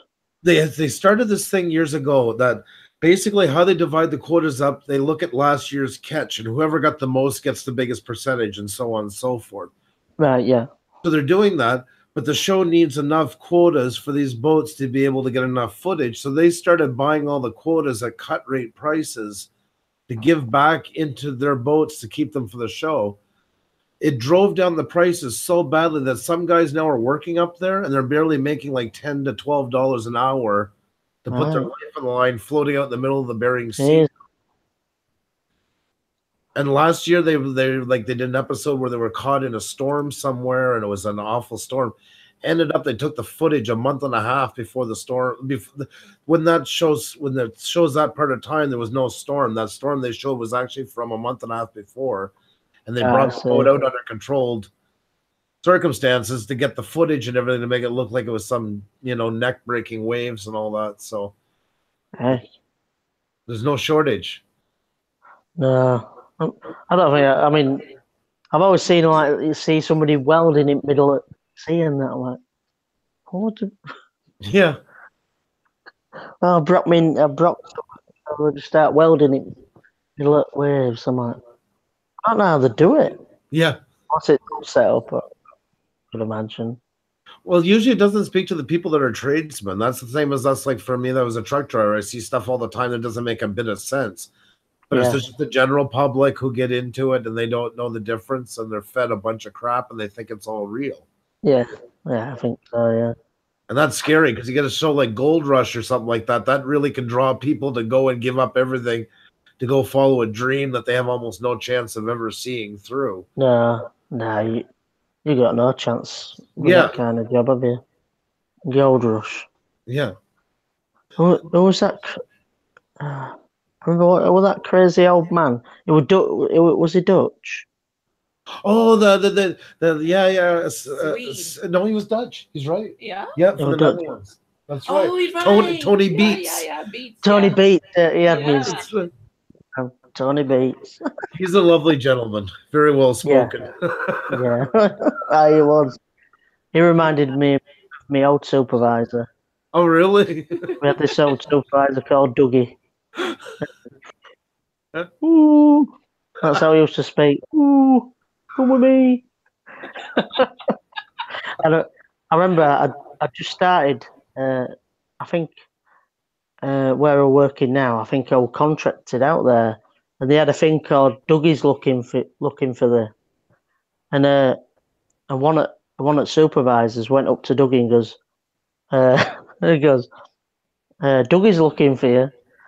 And Dougie started shouting and bawling at me, like going off of him because he were fed up with people asking, "Oh, Dougie." He didn't like his namesake show. Looking for you. And then I remember one time, it was not so long ago. I was in Boiler House. Boiler won't reset. He's at top. Sorry. No problem. He's on the top gantry, and it's that gridding. He's on top gantry, and he slips on some cladding. Right underneath me, his face implants in the gridding, and I'm freaking. I nearly burst out laughing. But lucky, I run up. Are you all right, Dougie? And he didn't say a word. Oh my God! He like Terminator. Oh no! It was. Like basically like slide his finger up and it just subglue it together.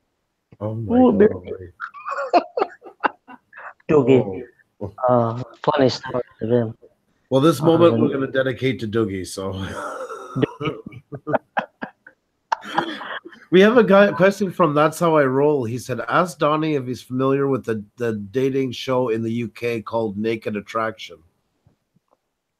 Naked Attraction. Yeah, I think I've watched. I don't understand it. Why would you go on there and flash your flesh to people who don't know?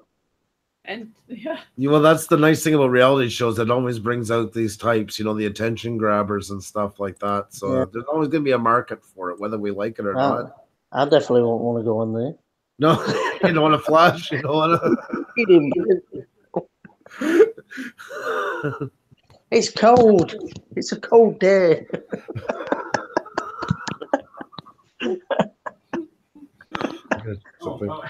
Oh, sorry. What are you doing? I gotta check something. Okay, good.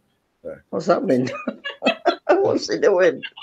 I'm sorry about that. We're running you through our home theater system, and I thought I had a big file that was uploading, and it would be buffering, so it would slow you down. So I had to rush over and check because I have my my home theater is also my big server computer. Right. Yeah. So we have like 11 hard drives running on it. Oh, that's cool. And that's where all of our TV comes through, plus all of our server work and stuff. And we're always uploading to clients and stuff. Somebody said it was buffering, so I had to switch over to the other channel. I had to lose your volume and be able to go in and make sure that we were uploading something. So yeah, technical difficulties, we'll call it. Well, I listened to a radio station. They lost all the music. The computers had crashed. Oh, jeez. Yeah, we've lost Ed Sheeran. A bit awkward silence. Because obviously they don't do it the professional way anymore. They don't do it by records. It's just through laptops, isn't it? Yep, that's right. It's all computerized. DJs, one of them, I think. Oh, we're starting to lose your voice a lot. That's why you're breaking up some. Am I breaking up now? No, can you hear me? That's good. No, it's good now. Just make sure I'm on Tinterweb. I think I know what the problem is. Oh. Right, I've turned mobile data off. We're on Wi-Fi now, not Wi-Fi. Not Wi-Fi. Hey? Wi-Fi will make it all better. It does. Have you ever been like the old dial-up connection? Oh my God, I remember those days. Yeah, I used to sneak up on a night and turn it on. But my mum would hear it. She goes, "What are you doing?" Trying to put a pillow. Yeah. I wanted to go Messenger. I remember downloading a file that was 595 megs in size, and it took 5 nights at 12 hours a night. Yeah, it did. Yeah. I used to use that Winamax and you download it all off there. Yep. Yeah. Films used to take weeks. Yeah, that's right. Days. Yep. Pictures you do that, and then you would end up like you would lose the site like 3/4 of the way through. They cut the file. That was a good feeling. That was nice. Well, it was 40 minutes. 40 minutes for an MP3. Jesus, MP3. It used to be WAV files, didn't it? Yep, WAV files before that, which were even bigger. Oh no. So I remember converting files to MP3. Yeah. Okay. Oh, what I'm on mod content, MP3. Yeah, MP3. I remember the big thing with Napster that time with Metallica back in 2000 when that all happened. And that was a huge fight. And that was Lars Ulrich, the drummer. He came out, accused everybody of stealing, basically, which it was. I mean, yes, it was. Yeah, it was. Yeah, it was. And he kind of got screwed because it was one of those things. I think everybody said, well, you talk for us and we'll be right behind you. And as soon as he opened his mouth, they all backed up and said, no, I had nothing to do with this. Left them holding the bag, I think that's what, like, the music industry and, well, every industry in the media, they were quite behind in that times, weren't they? People just ripping it and now it's easy to do it now, but it's so easy to just buy an album or a video from there. I know people are streaming now. They're not even buying MP3s anymore. Streaming has taken over and dominated. Yeah, I use Spotify. I use Spotify. Yeah, me too. So that's at least the artist is getting a little bit out of it, where before it was nothing. And I mean, let's face it, they make their money off the concerts now. That's why concerts are 10 times the price they are. Yeah, they always are. We all bitch about it, but we had a part in making that happen, because years ago, the concert, if they broke even, they were happy because the money was made from the record sales. Yeah, I don't think they make money off record sales as such now, do they? Oh, none. That's it's why just concerts. The record companies give them a certain amount of money to make a record, and then they make the money off the advertisements and the. Yeah. It's the merch. It's the merchandising and the concerts. That's what pays the bills. So, and the download, the charts go off the download now. It's weird how it all. What is it? It's about probably the same in Canada. Sorry, you broke up a little bit. What was that? Does your check? I think it's because I'm messing with it. Is my microphone on this? Like the charts, they go by download. And do you know Ed Sheeran? Can you hear me? Ed Sheeran. No. Like, he's a popular British artist called Ed Sheeran. His entire album was in the top 40 in the UK. His entire album, not top 20. Sorry. Holy. So I think they had to change the rules because everybody downloaded his album and downloaded all songs separate, and all of his songs are in top 20. Oh my God Almighty! Oh my God, yes. So I think they did with Spotify that they uploaded Silence. Yes. They even named it Silence. It was 10 tracks. Yeah, I forget which kind of. And nothing. All of them had nothing onto it. It was all names about silence, and they went way up in the charts with that. They made a ton of money from it. It was brilliant. Silence. Yeah. There's nothing on it. There's no sound. There's no nothing. It's just to prove the point. To prove a point that you could put up anything and make money off it. Yeah, it earned $20,000. Spotify removed silent album that earned indie band $20,000 in 2014. Wolfpack. Never heard of the band before, but I heard about this happening. Yeah. And it's just nothing there basically, and they earned $20,000 on it. Hey. You know, it's one of those things I wish I would have thought about it. Yeah. Just thinking like, oh, could I have money? There's always a way. There's always somebody who finds a loophole in everything. Yeah, 31 seconds of total silence. Who would listen to it though? Well, somebody did. They made 20 grand off of it. So it's not bad, is it? 20 grand. Oh my God.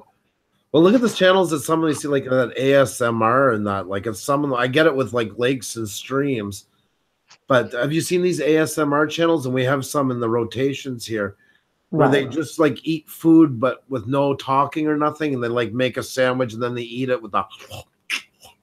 Yeah. Like the idea of me sitting there and getting relaxed by somebody smacking their lips when I want to knock their lips off for it. Everything my mother taught me never to do in life, and they're doing it, like getting, and they're getting big from it. People really. Yeah. I know my wife tells me off for. I'm a noisy eater. Oh. Noisy eater, noisy breather. Well, maybe there's a future for you. Maybe there's a new channel as well. Snoring.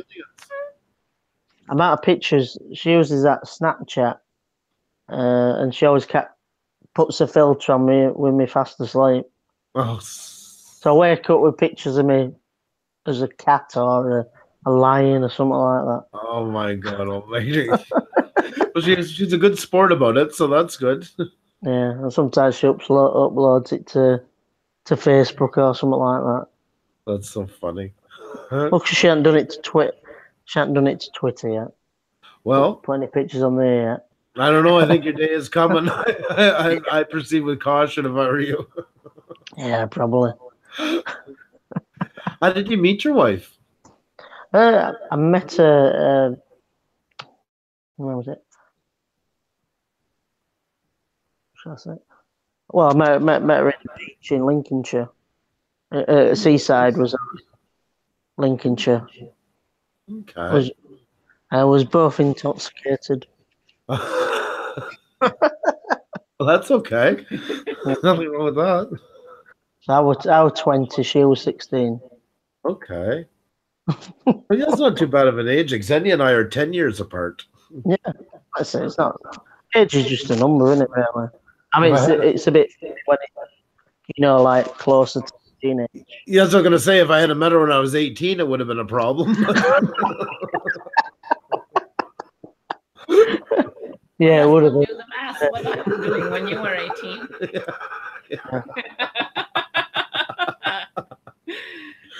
Yeah. But yeah, I met her there. I think what I did, I had a car crash in 2007.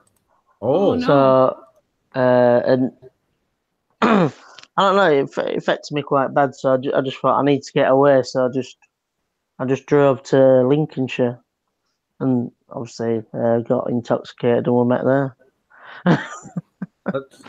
That's for history. Well, that's it. I was just gonna say that it worked out for the best anyway. So Yeah, it did really. Yeah. Let's say I always seem to, like I don't know, people say I'm clumsy. That's why, like in the videos, you'll see some videos. I'll have like an accident or something will happen to me. It's because like it's basically like taking the mick out myself. Because I've had many accidents at work. I've had accidents at home and in the car. The car accident wasn't my fault. Somebody had crashed into the back of me at about 50 mile an hour. Oh my God. Yeah, but I jumped out of the car to make sure they was all right. I was a bit dazed and confused. I just jumped out and saw if they were all right. Wow. Not much of their car left. No one can imagine. Oh my And God. and I always remember this day. My car was a write-off. The police even said your car's a write-off, but you can drive it home. Really? So I drove it home. Oh my God. Back end caved in. Wow. Well, you're lucky. Yes, I mean, in a way, that's sounds 50 miles an hour rear-ended there. That's not a light accident. No, I mean, I had back pains for years. I can well imagine. To be honest, I think that's what I don't know if it's. I've had like these pains, the fibromyalgia. I think that all come about since the accident. Oftentimes they say that it's after a major physical or mental trauma that the chronic pain like fibromyalgia. That's. I mean, like years since I thought, what is fibromyalgia? And then doctor one day, because I was describing these pains, and so I get numbness in my fingertips, and like I'm stiff and aching in the morning. Like it takes some doing getting up in the morning. And the doctor diagnoses you got fibromyalgia. Well, what's that when it's at home? Well, and my wife got diagnosed with it as well. Wow, so you both have it. Yeah. Oh my God. But it's not too bad. I think once you get moving, that's the key. I think it's when you stop. Like laying in bed. I can't stay in bed for long because I'll just seize up. Right. But no, once I get moved, I'd rather move about, do stuff, and I feel better. Yeah, it's is a devil's circle. I find you need to get moving, but then you don't want to because it hurts. But then if you don't, then it hurts more. So it does, yeah. It does definitely. It takes a lot of willpower to know that it's good for you and actually do it. So that's great. I mean, I think the willpower is obviously like we've got our children. I've got my eldest is 6, called James. My youngest is called Harry. He's 4. He's a handful. He's Harry. But Harry, the youngest, he's had about 11 procedures in hospital. Really? What for? What? Been various things. He was a baby born with cleft lip and palate. That's why you're supporting the foundation. Yeah, that was where this band. Right, because I've seen the pictures on Facebook and stuff. Yeah, there was awareness. I think there's I think it's pictures. Well, if you can see, that's picturing when he was a God love him. Yeah. Oh, yeah. Yeah, There might, he is, I don't know if you can see. I don't think there is a recent. Oh, there might be a recent picture. Just be a minute. not a problem. Um, the cheeky. That's them there. Oh Oh, my goodness. oh, you got a Like, beautiful Great family. smiles, Yes, too. exactly. like I say, Harry, like you can hardly see these I scars. know. It's They incredible did a how far it's fantastic. come along, isn't it? Yeah. But obviously he had his operations with his cleft, and then he's had problems with his lungs. He's like they were aspirating his acid into his lungs, Oh. so he's had pneumonia many times. He's had I don't know how many chest infections, but we've been in hospital a few times, you know, A&E, with blue flashing lights. But he's had an operation. He had operation on Valentine's Day on his stomach. That's tying it up. The acid don't go back into his lungs. Okay, Oh. Yeah, that was scary. I can imagine. Definitely. My God. I Wow. mean, that's what keeps us going is the kids. But I think it does take a toll on mental health as well. It's like a lot of people see this bubbly side of me, but they don't see. Yeah. Until recently, I did explode at work, but like, they don't see like the emotional Uh-huh. side. It is a lot to take. I mean, this is your child you're talking Of about. course. You know, that's Yeah. it is an emotional burden. I mean, you know, not the child's a burden, but the emotional strain of And it's a worrying. lot to go through, and you Yeah. have to be Yeah. strong for him. So it is hard. I can understand that. Yeah. Like it's always one thing after another. It's like we've had to I mean, my wife. If it weren't for my wife, we wouldn't have got a lot of this because she thought, like some doctors that fob it off and go, no, it's nothing. Mhm. But then, like, you go to a children's specialist, they go under the testing and says, no, it's got pneumonia and lung damage. So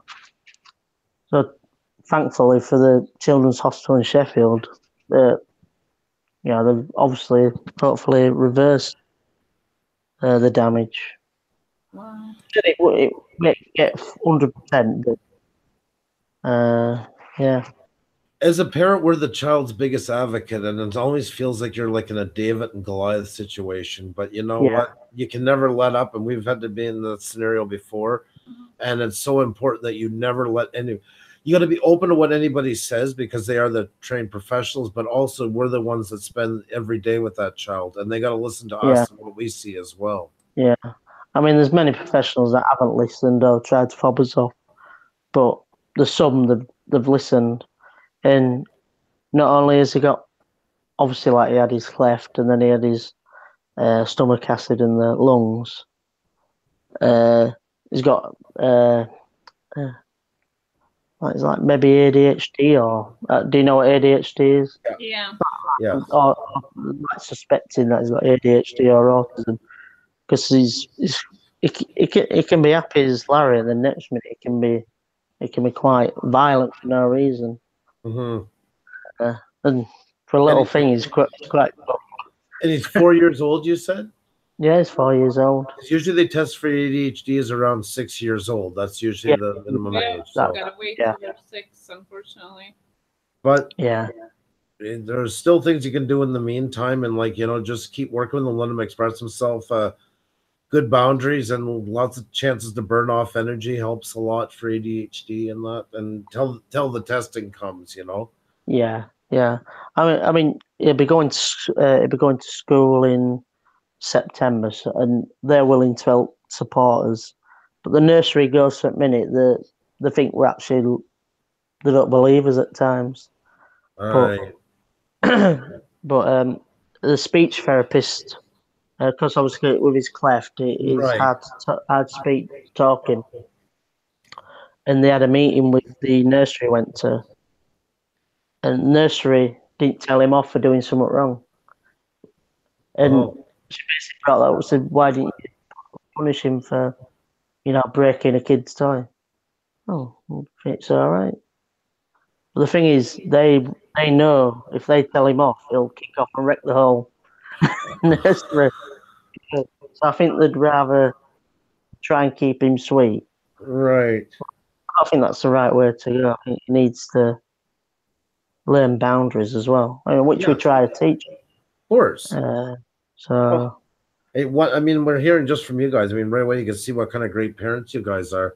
And it's very easy with ADHD children to beat yourself up, but that's not needed. I mean, the best thing you can do is just setting those boundaries is the biggest part. And believing in them, that it's for the greater good. Yeah, it is, yeah. I mean, I had a bit. I had a bit of a breakdown at work because they were trying. I had a bit of an accident at work. Like, got a bit of metal in my eye. I think I told you. Yes. Yeah, crazy. And health and safety, like you have an accident, you think health and safety should be on your side, but they're trying to. But some reason at work at the minute, they're trying to scrutinise you for anything you've done and trying to trip you up. Yeah. And I got a letter the other day saying, "Oh, they want another meeting." And I just threw the letter at him, and I just because we have a phone as well. I just threw the phone across the workshop, and I just stormed out the factory. And I didn't come back in the factory till about 45 minutes later. Well, everybody has their breaking point. Yeah, we're human. Yeah, we are. And I think as men, men are probably worse for it because we bottle it up. We try to. It's that silly macho. Yep. We put too much into our pride all the time that we can never let anything show until we kind of explode on the. And it's those one thing and we're not mad at that thing. We're mad at the last 100 things that we've smothered inside. All of a sudden, come out at the stupidest thing possible. Yeah, that's great. You're not alone, my friend. I know all about that one too. No, that's it. Yeah. But I think doing YouTube has helped with that, because I can. Yeah, I'm creating something, for other people to enjoy, and I enjoy that other people enjoy. Yes. I mean, I never thought I'd get that subscribers. I thought I'd maybe get the odd few, and that's it. And look at you now. I'm just like, where do you all come from? It's amazing, isn't it? I mean, obviously, I've used it and the hashtags, and I think I've been on James Cox's shows a few times. But I don't want to get too much into that because I think you could forget what you're doing. If you go too far into trying to, doing a good. I mean, it's doing a fantastic. Yeah, no, definitely, we're not. But I know what you mean. I know. But I don't want to go too far into it. You want to keep for a creator, you want to keep creating as your first and foremost goal for your channel and that. Yeah, that's it. Like I said, that's what we said about the live streams here. Like that was kind of a throw up because it kind of went completely against what we were doing with our cinematic stuff. I believe you've seen some of my older videos, like the cinematic stuff. The live streams are completely exit stage right compared to those. But our only deal was we made to each other was we had to come up with something that would have more substance to it. It wouldn't be just, I always see this expression sitting on the couch complaining about Xenia, or her complaining about me. And I wouldn't be no. And that's where the guest thing kind of took off. And really, the guest thing started because we didn't know what to talk about enough. We're like, we'll never fill any time. But I think it's kind of worked out to give everybody kind of a platform to get to know each other better. Yeah, I mean, it's good. I mean, everyone's got different platforms, haven't they? Because, I think that's a good idea, is showing live streams of the person behind the camera. Yeah. And then you got James Cox with his, I am creator. And then David Schneider, I mean, he does the media shout outs. I mean, I couldn't believe it when somebody says, "Oh, I may like to use some of your footage from my videos." I'm thinking, what's he on about? And then when he came up with this media shouts, I thought, oh, yeah, that's a good idea. Well, that's good. So, I mean, everyone's got their own different ways. That's why we had to kind of put a block on that stuff because we wanted to keep it, and we were starting to notice a lot of conflicts in all those groups. So that's why, like, when I did the video and kind of cut it all out here, it's not that I'm turning against him. It was just because we wanted everybody to come in. And if we didn't do that, then you're going to have people that won't come in because that group is in there, or vice versa, and all that stuff. Yeah. And that's exactly what we wanted to avoid. Yeah. There's a time and a place for everything, you know, and that's like, this place is, we chose to go that route because we just wanted everybody to feel like they were welcomed, you know? Yeah, I agree with that 100%. Because the apocalypse put a fire in everybody's belly, and everybody started running through the gates trying to get as many subscribers. It was almost like collecting coins, you know, like, you know, I got another one, I got another one, I got another one. They weren't even looking, you know. It was just to say that was there, you know. Yeah, I think sometimes you got to like try and look at your own content as well, haven't you? And yeah, I mean, we all want to have millions of subscribers. Yeah, of course. But you know, it'll come to us in time. I mean, exactly. Whether we give up or not, but like you look at all these other big YouTubers, like there's all these other YouTubers got hundreds of millions of viewers. They didn't just have them hundreds of millions of viewers from day one, did they? I have an expression. Every big YouTuber you see was at the number we're at some point. Yeah, exactly. They didn't just jump to 1 million. They were all at 420 and 970 and 2013. They've all had that number at some point. Yeah, like I say, I'm enjoying what I'm doing at the minute. Yep. I've got so many ideas in my head still. Because I wasn't sure what to do, how many times I wanted to upload content. So I think, should I do it twice a week or once a week? Sometimes I fluctuate between 2 times a week to 1 time a week. But I think I'm just going to stick with 1 time a week, unless I do a special. Yep. And at the minute, I've got all my content uploaded ready till August. So I've been busy editing, and I'm still tempted just to like upload them all. Just say, look, everybody watch them all, but we'll get an update every 30 minutes. New video, new video, new video. It'll be like stock ticking. I mean, it's better just to drip feed it. Just there you go. There's a video 1 week. Anybody who doesn't know that, as a side note, if you can avoid it, don't ever put out videos. At least leave them 24 hours because it will kill the other one completely. Yeah, I see what I mean. Yeah, and that is true. And once again, there's an example we always tell people. Look what the big guys do. Like, we got that from Linus Tech Tips. They're like, I think, close to 6 million now. They're a Canadian tech channel. Yeah. And what they do is they do a video every 24 hours in 1 minute or 2 minutes. It never overlaps at 24. But on Fridays, they do a live show on Twitch, which then they upload onto YouTube. So in the afternoon, they get a paid sponsor every week that does the whole episode, like, say, Visa or somebody. They'll put that Friday afternoon because then they can put their other show and they know it's going to kill it, but the other one was already fully paid for. Right. Other than that, they always go in a 24-hour cycle for that exact reason. Yeah, I could imagine it would kill it, wouldn't it? They've done all the research. So, like, Miss Kathy, I believe you know who that is. She's been on our channel a good few times. She was saying how she likes how we use the hashtag on our live stream numbers. She said, I like that I did that. And the reason why I did it was when we were coming up for a title and that, I just thought, okay, we're doing a live stream. How do we do it? So I went over to Joe Rogan's channel. Yeah. Oh, he uses hashtags. Okay, well, he's got a couple of million. If it works for him, I guess I'll use them too. You know, like, there's no use to sweat over the little things. If they've already done the research and see something works, why not stick with that? Yeah. Yeah, I think that's true. Yeah.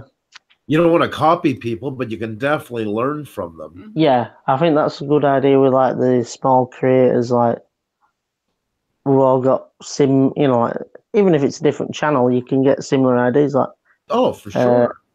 Because I think I started out, I had an intro and an outro.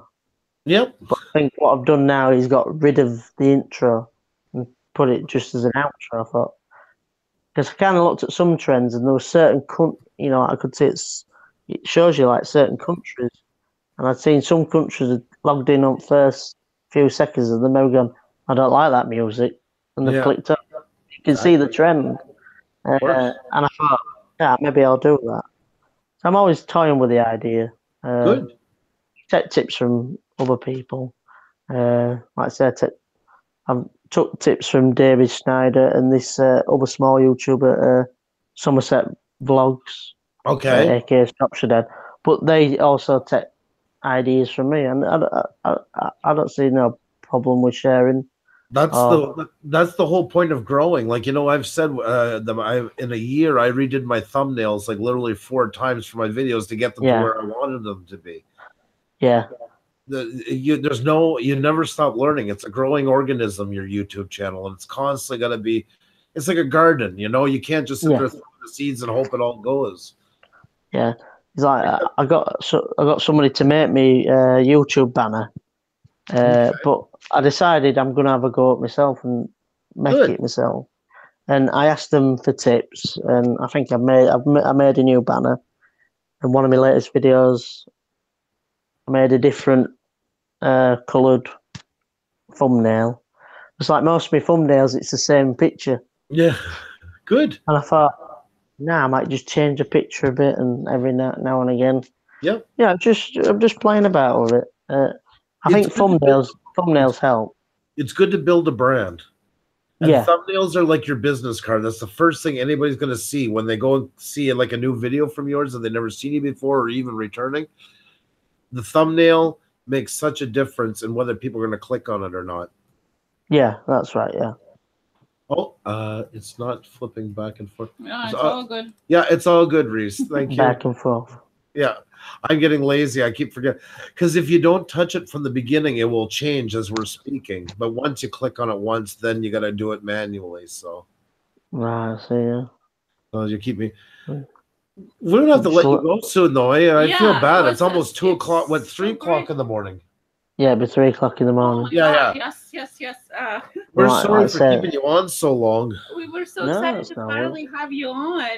Unfortunately, with your accident, what happened, you know, and I'm glad you're better now. Yeah. Yeah. I think I'm better. Yeah, you definitely. I'm as good as I can be. To talk with you. We really do appreciate you taking the time to do this, because I know with the time set, it's not easy. So we really, really, truly appreciate the time. You feel like somebody you could talk with like all through the night and not even realize it's the morning already. Yeah. To be honest, I'm in the future, and I'm like time traveler. Well, maybe we're gonna have to have you back on again. What do you think about that? Yeah, I can do. Yeah. So in the future, it's going to be a lot darker than what it is now. Yeah. Oh, that's right. So we thank you. I'm at work. Well, it'll be tonight, but tomorrow night for you. So I'm at work. So I'll probably be in the chat tomorrow night. Excellent. How's it tonight? I don't know. I'm confused myself. You got some fans here. Once again, Polynesian vlogger Donny. You're the man, bro. You know, all them bros. Yeah. And the bro to them. Was it the geeks? Yes, it was the geeks. That's right. That's right. Yeah, bro. Yeah. bro. I wonder how Hawaii is. Is it still on fire? Yeah. We got an update, right, on Hawaii? Yeah, apparently there is a blue gas, methane is collecting under the island. That'll be Polynesian.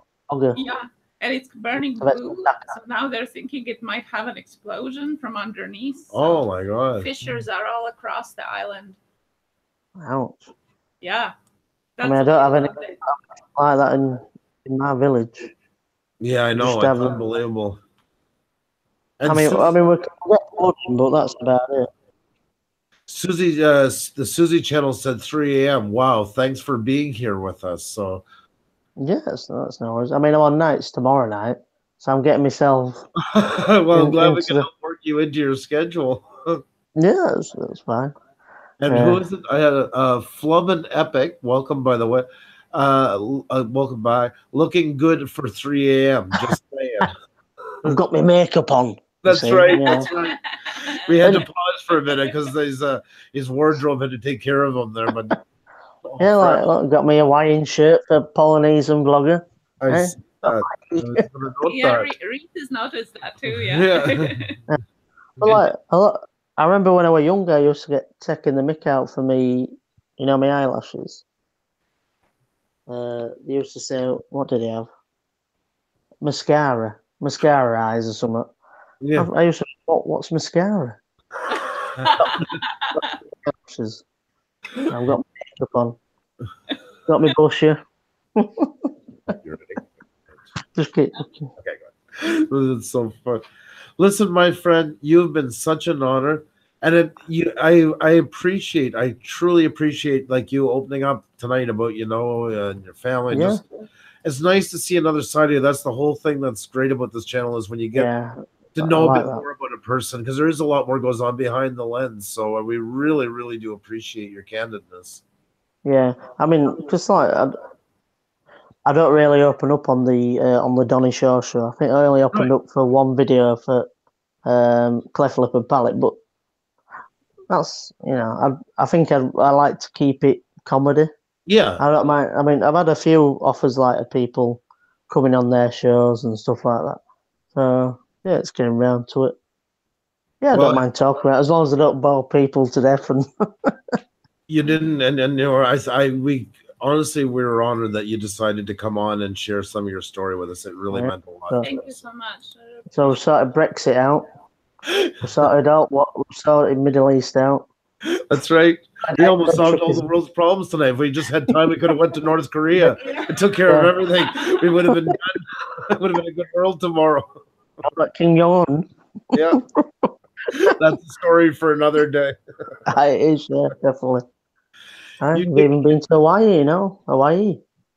Well, there you go. You got a little bit of Hawaii in your heart right now with the shirt on. So I do, yeah. My wife got me this, but everyone took mickey out of it, as they do. But I don't let them get to me. Donny will get them. Oh, I love that. Oh, what a sound clip. We're definitely cutting that out. We're keeping that for the best of series. Donny's going to get you. Well, it was good to get to know Donny a bit more. It was really good to get to know Simon a lot. So Donny's the crazy one. Everyone at work was saying, everyone at work watches me as well. There's one of them, one guy, Nathan, and he watches every video, every live stream. I don't know how he does it. Well, you're a good watch, so that's why. Huh? I don't know. I just think they're all weirdos. They must have a sick fetish or something like that. Fetish, that's right. There's something wrong. Yeah, that's so funny. I think he needs to shave his beard and all that, Donny. The beard's got to stay around for a while. The beard's becoming iconic now. It is not. Yeah, I don't think, because I look too young, weren't I? Yeah. I look 12. Oh, jeez. Then it's really gonna be creepy. I'll come up next live stream with no beard, and you'll be like, "Who's this guy?" Yeah. You're gonna throw everybody off completely. But yeah, that's one of my videos. Something happens to the beard. That's right. That's one of my videos, but it grows back in about 2 days anyway. This beard. Yes, it does. Yeah, it does. You're like me. I always say I'm like a human chia pet. I just keep growing hair everywhere. I like beard. I like better with the beard. Yeah. I say you don't want to look like a kid, do you? No. Except for Bottle Cap. Bottle Cap's never liked my beard. That's all I ever heard about was him and my mother. I think Bottle Caps will be jealous. Yeah, that's right. That's right. Bottle Caps. Bottle Caps keeps it interesting. He always comes up in conversation. Is always there? Is Bottle Caps? Always. Yeah, he's a fixture on the show. He's and you know what? We love him to pieces. We get a kick out of him all the time. It wouldn't be a show without him. They just sit in the corner there. Just sit in that corner down there. Sat in that corner. Is it Polynesian vlogger? Yeah, just somewhere in the atmosphere. Yeah, that's right. It's all like almost like an entity, not a real person. Like, yeah, I agree with you on that one. Yeah, room on this island. Well, that's what I was saying the other night. Like the group that we have here, it's almost like wrestlers of the 80s. Everybody has their own real personality here. Like, you know, and they get so used to it. I love it. Everybody's a little larger than life, you know. Macho Man Randy Savage. Yes, that's right. 100%. I was thinking Roddy Piper. Yeah. Oh, yeah, Roddy Piper. Oh, yeah, he was good. God bless his soul. Oh, yeah, I know. Roddy Piper. That's what Showman was all about. Yeah. Donny, thank you so much for your time. Try to get some sleep. Yeah, I'll have a few and then I'll be up and then I'll be off. Well, listen, and you enjoy your family. Can't thank you enough for everything tonight. You've been so generous with your time and about yourself. And you're a really great person. And I'm truly honored to get to know you better. Yeah, and keep in touch on Twitter. Yeah, I'm on that Tinternet. On Tinternet, that's what we call it. That's right. Tinternet. And you go on Twitter machine, Tinternet, Tinstagram. I love it. We're going to end up saying that now. Now you're going to get that bug in my ear, and I'm going to be saying it all the time. We don't really say that. We don't say that either. We go off to shop. I'm off to bed. You take care of yourself, and we'll be in touch soon, okay? You take care then, guys. Be safe. Be safe. Be well, my friend. See you later, all you YouTube. Baby sin. Cheers. See you later. Bye, Donny. Bye, Simon. Who's that Simon, anyway?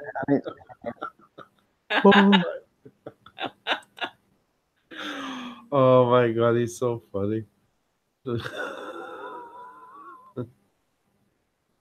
That was good. Yeah, he's like I said, it's one of those people that you chat and you don't even realize that the sun is up already. It's kind of like he's that kind of guy you could run into at a bus stop.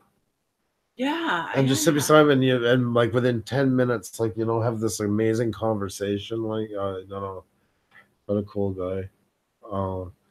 And for to give his time that late at night, I know he works night shift. He's getting back into it, but just the same, And it was fun. You okay? Yeah. You look like you're shell shocked or something like that. I'm looking at you through the camera, looking back, and well, yeah, that's kind of what I was thinking too. I don't know. That was a good watch, hey guys. Who was that nutcase? I don't know. Who? We don't know. I kept trying to even bait him at the end, like keep him going. Yeah, I think a little peek was there. Yeah. A little peek at the end. Yeah, he's he was really, really nice. And I mean, it's nice. This is once again where you get to know somebody behind the lens, and you can see, like, as he was talking about, like, his son and stuff like that. Harry, right? Harry? Yeah. Yeah. Like, it just shows you that, we're all still human. And sometimes when we can be hard on each other sometimes, I see in the comments and sometimes on people's videos and stuff. But this is always one of those great reminders that there's always a human behind the video. And he's a really great dad, a really great person. And that was nice. I appreciate when somebody will open themselves up like that. I think that's yeah. It was very candid, very very like the other side of yes. And I really appreciate that. And not that we want to squish the side that makes the Donny show. I mean, we're all aware of the Donny show, and we got to see, you can see that fire in him. You can see where it's just got to come out somewhere, and he does it through YouTube so well. Yeah, but this is the side that makes the Donny. Yeah. Without this side, wouldn't be the other one. So thank you so much. He lives a life almost like a lot of musicians do. A lot of the great musicians were always like there's some were really tortured souls, but other ones were just, there's two very different sides to them, and they need a creative outlet to let the other side out. And that was really cool. There. Coffee's just good for sipping. Ooh, right now. Right now, cold. Yeah.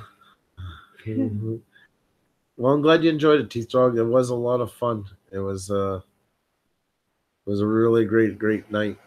I can't believe it. Tonight is 50 episodes, 50 live streams.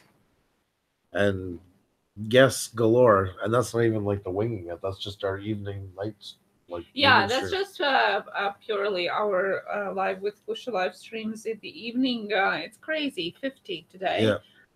It's even hard to comprehend, really, because we just started it literally like 2 months ago. And in some ways, it feels like we've been doing it for years, and other times it feels like it's just started yesterday. Like I'll look at it, go back through it sometimes when I'm making changes, and I just can't believe that we've covered that many people. It's yeah, you know, there's over 30 people that we have talked with. Yep. And it's unbelievable. And some of the shows we had multiple people too, like the Manic Monday, for example. Yep. You know, so it's unbelievable how many stories we have got to know through a short period of 2 months, you know. Yep. And every time it's exciting. It because is. every person, every channel, and every person behind it is so different. I think of those metal detecting channels that we see, and it's kind of been like that. Every time we kind of go to the ground and it's a field, and we always end up with some sort of gem out of it. Like, you know, find out something that we never thought a person did or knew or was like. And it's so amazing that people like look at Donny. He stayed up till 1 o'clock in the morning. He's done like, I mean, he's definitely not getting paid to do this, you know, and to be so generous with his time and about himself. I think this was a really fitting live stream for our 50th. Yeah, I think so too. Yeah, close up and personal, as we say, you know, or exactly. You know, that's what it's about, and I think Donny really did justice on that. Yeah, no, he did. He had the true spirit once again of what we wanted to do here, and we can't do it without you guys. It's the guest that either helps us do it or doesn't, and we've been so lucky, blessed, if you will, with a great guest. Polynesian vlogger, this is so awesome, you guys. You are both such a big help to us all. Puša Studios, I love and appreciate you guys, and we love and appreciate you guys. I mean, without you guys, it's nothing. And I know real life kicks in. You cannot be at every one of these things come up. It's not written in stone. But for so many of you to be able to come to so many of them, it because we still kind of get the jitters, like, you know, and wonder, okay, is any gonna be there? Are they getting tired of what we do? Are we doing anything? Are we doing this right?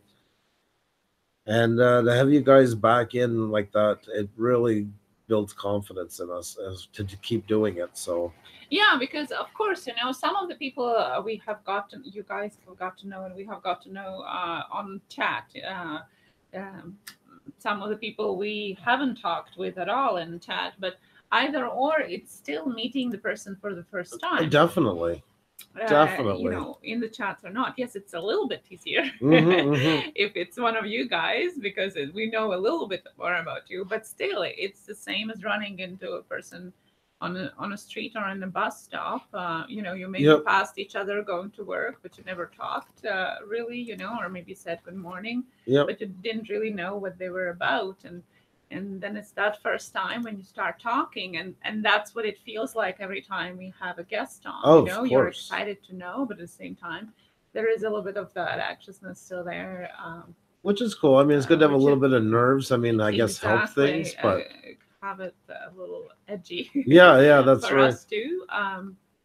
So definitely, and we really appreciate you guys, your support in the chat, and all the guests that are coming over. It's been a blast. We love doing it. So we, you know, never really thought of doing it, and now we're really enjoying getting to know you guys. We did our first live stream on March 29th, and that's when we hit 1,000 subscribers. Come celebrate our 1K with our first live stream. And then we did one day after that. Yeah. And then we had a Saturday night party just talking and that. And let's see. We started off on April 2nd was our first guest. Marty from Down the Rabbit Hole Travel. Most of you know. And then we did it every Tuesday. That's when we did a tech talk because we had nobody there. So that's how that kind of got born. And from there, the Corn Life Network. Island Aesthetics, Halos right and from Heathens. Our 6th stream, we had guests every night. Yeah, that's right. Lady Borgia. Then we had an open forum with you guys. I can't believe how many still there are of these things. Let's see here. I would show them, but it does, of course, YouTube, the way it lays out the channels, it's hard to read them. Muskie Hans, Marco Verdict Squad, Friday Night Lights. That was, yeah, what we did that night. We had a guest or not. And then we had the Happy Canadian. Oh, yeah, we had Gregory because it Gregory, was an open mic. That's it right. was an open mic night, and he jumped on it from the chat to the guest spot. Yep, that's right. Yeah. And Gaming Dude then. And then it was Manic Monday, where we had the whole lineup playing on guitar. And definitely got to get back to that and do it again. There's been requests already, so do that. And then we had the Balloon Man on. And then we had Ontario. Are we sharing the screen? No, I can't because it's showing this your stuff. Just to be able to read it. That's what I just said. Otherwise, Biker Bushcraft, which was 2 parts. Amazing guy.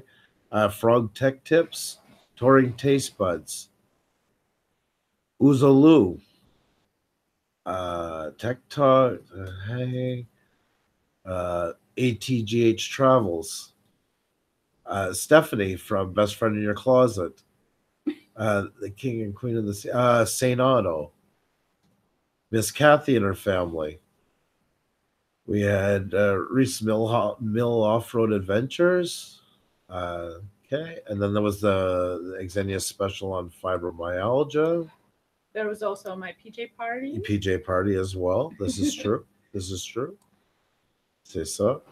And then we had Coriolis Effectman, that's right. Juliet Miranda. Panic D, if you're still in the house. Had them on. That's when we had our spooky night. And Let's Talk Travel was just us, if I'm not mistaken. Yep. Michael Furberger. We haven't seen him in a bit. He's kind of faded off. We got to get him back. He's watching behind the scenes. Yeah. He's sharing and liking our videos. Oh, excellent. Yeah. He was great. That was a fun one. Yeah. Violet Bird. They were all great. Patsy Houlihan, Hosier, Artemorbid, ThinkShare, and then there was the girls from Geeks. We had so much fun. Natural Journey, The Good Cell Life, Millie and Ashley. TikTok. I hope I haven't missed anybody. Within Hiking Distance, and the Donny Show. It's a lot of people. Yeah, and it's amazing. Yeah. Number 50 today. Tomorrow we're going to start our climb up to the 100. That's right. That's right. 100%. That's right. Lisa Blue Flame coming out of the crowd. Oh, yeah, that's crazy. By the way. Definitely. First Rocknecks, just let us know when you have time and we'll see what we can do. We'd love to have you on. Definitely. For sure. And then we also know the time is hard. We picked this time was because we didn't want to step on any other the major ones that were doing it. So we really found a time that we wouldn't be causing any problems, and this was an open time slot. Yeah, see, when we started, nobody really from our closer community wasn't really on the live stream. Why is that not coming back into focus? Yeah, thank you. There we go. When we started at 8 o'clock Eastern was free because nobody was really streaming at that time. Since then, people have started streaming more and more. So sometimes we double up with somebody. Yeah, exactly. But we do appreciate it. But at the time we started, nobody was really on this one. No, so we're not stepping on people's toes or anything like that. Yeah.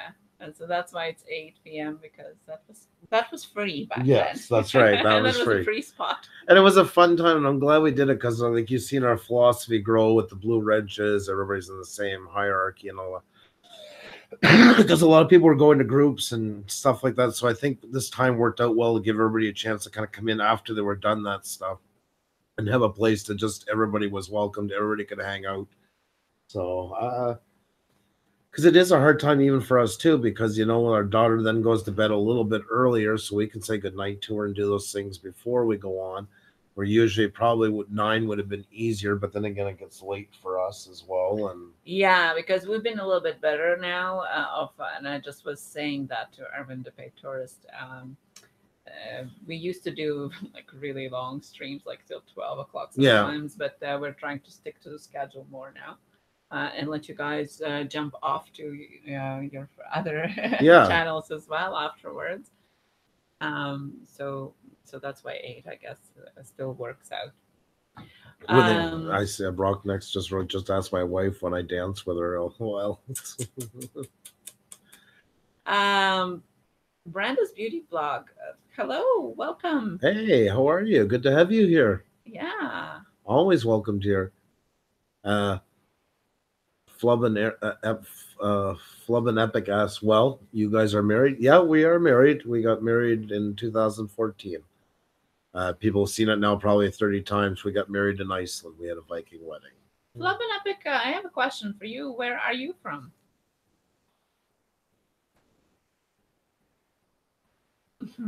Canada's favorite. Oh, did you land her? Well, we met on a video game called Second Life, and we just stayed friends. And you have lots of questions tonight. Yeah. Tell us about you. Oh, the Murraysons family vlogs. Hey, how are you? Good to have you here. Yeah. Welcome. Nice to see you here. Yeah, we just had the Donny show on. It was very heartfelt and candid conversation. If you like Donny and want to know his other side, definitely check that out. Flub and Epic says he's from Florida, from Tampa. Oh, you're just like a new channel. Well, not new. Oh. Old and new. Oh, okay. 6 years ago. Yeah. Oh, wow. Northern water snake. How did you find us? That's cool. Just curious. Well, I'm going to join your channel right away. So I like what see here. I'll watch after. It's too hard. We're on the live stream, but there you go. So now you're one further ahead. Teen girl doesn't see the point in having a clean room. Yeah, that sounds familiar. Neither do the boys. When you going to get us up on this show? Well, anytime. You got to tweet a message at us, and then we can figure out the date that works for you and put you in our calendar. We're filling up for June quickly, so we're please. Taking June now. So please. Love to have you. You have to. Yeah, I'm looking at your Twitter now, so. Panic DVDs. I don't know how you guys do it every night. We don't know either. Yeah, we couldn't even try to answer that one. We're still trying to figure that one out, to be perfectly honest. It's 3, 2, 1, go. Yeah. I can't see your. Oh, there, guys. Just a suggestion, and it's just, I guess, my thing. Put the links of your social channels in your about section, so it's easier to just click and be on Twitter or your Instagram. Because some people I know have Twitter or Instagram, but they don't mention it or don't have the links on Twitter. So it's so much harder to find you guys when it's not there.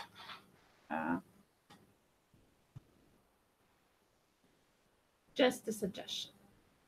Well, Flum and Epic, that's great. I'm so glad that you found us. And we do it, like, say, 6 nights a week, except for Sundays.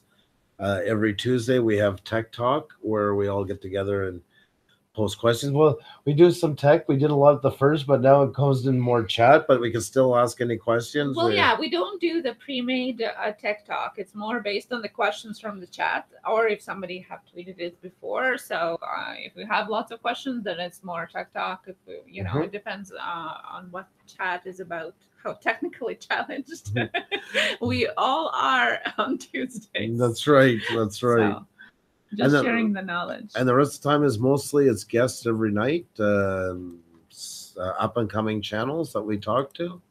As you've seen tonight, you got a taste of them. We do lots of them. So it's a great way it's a very supportive group in the chat as well. Gator the Legend, you have to utilize Twitter. It has helped me a ton. Yes. I'm a person who doesn't like the feel of Twitter, so I'm glad I have Xenia. I've now had to force myself to learn some of it. I should learn a bit more. But yeah. Okay, I just followed Jim Morrison's vlog. Yeah, we'd love to have you on. So, oh, you already followed us. Thank you. So please, yeah, just shoot a message and we'll figure it out. It would be great to have you on. Right. Yeah, Twitter definitely helps, especially for YouTube. It's kind of like almost conjoined at the hip, so to say. So, Wind City, hello. Hey. Just got Instagram. Well, we have Instagram too, at Puša Studios, and I think you follow us already. It really depends what kind of content is there, but if you want to put your videos out there to be noticed, Twitter would be the best right now out of all the bigger platforms. Definitely helps the algorithm as well. Gator is right. I'm just looking here. I want to share screen for a second. This is something I've been playing with here. It's a new way I'm doing our links, because our links are always in the description of every one of our videos. And now, as you can see, I started that because it's always good to have a pinned comment. So now, instead of pinning one of our own or one of the chats, I actually pin this and I put it in every one of our videos. And I lay it out this way with the spaces. So then most times the video, unless they're watching a full screen, it will always be here, and none of them will have, you don't want to have to click read more. They'll all be visible. So I do it 3 and 3. And another thing too is good to try and keep them all the same name, guys. Like you see here, we have all over Puša Studios. The same for your channels, and that just makes it easier for everybody to remember. So we got them here in the pinned comment, and then we also have, like, see here was the video about geeks, and we wrote about them and gave their links. And then we also put this underneath everything that we do. We have our about Puša Studios, about what we do, and then we also list our social medias once again. There's never enough times to mention it. Yeah, I watched the video. I think it was the Black Panther's video yesterday. It's a Panther? I don't think it's the Black Panther. Okay, it's a Panther video yesterday or today, earlier in the morning I watched. And he was talking about how videos are not recommended, that he doesn't see his own videos recommended under his video. Yes, that's right. I wish I could have screamed through the screen. You got to do all your bits and pieces on YouTube, all your high resolution thumbnails, every little thing that is mentioned there that is as an option. It's not just an option. Do all of them. And the more you do them, the more they are intact, the more chances that are going to appear as a suggested videos. And it does work, guys. It's not just one of those things like blowing smoke or only for big channels or anything. It really, really does work. Because we weren't doing it like up to the T, so to say, every time, and it was here and there. But now, like 85% of the videos, sometimes even more, or suggested are ours. So I'm just saying, and I hope the Panther comes in one of these days, because he obviously, again, one of the people that doesn't have Twitter, or maybe has it but doesn't have it in the link, so I can't find them. Because he was talking about maybe even quitting YouTube because of that. Yeah, no, and I definitely don't want to. Exactly. So if somebody sees them, tell them, give us a shout. Message on Twitter. Would like to talk with you. I'm gonna share this. Hold on 1 second. I just want to pull it separate because I got too many tabs open. Let's see here. You're back, Polynesian Vlogger. Welcome back. Welcome back. A short one, but thank you. Let's see it. We've shown you guys before, but like there's an example with the plug-in TubeBuddy, and you can see here best practices, and it goes right to the list.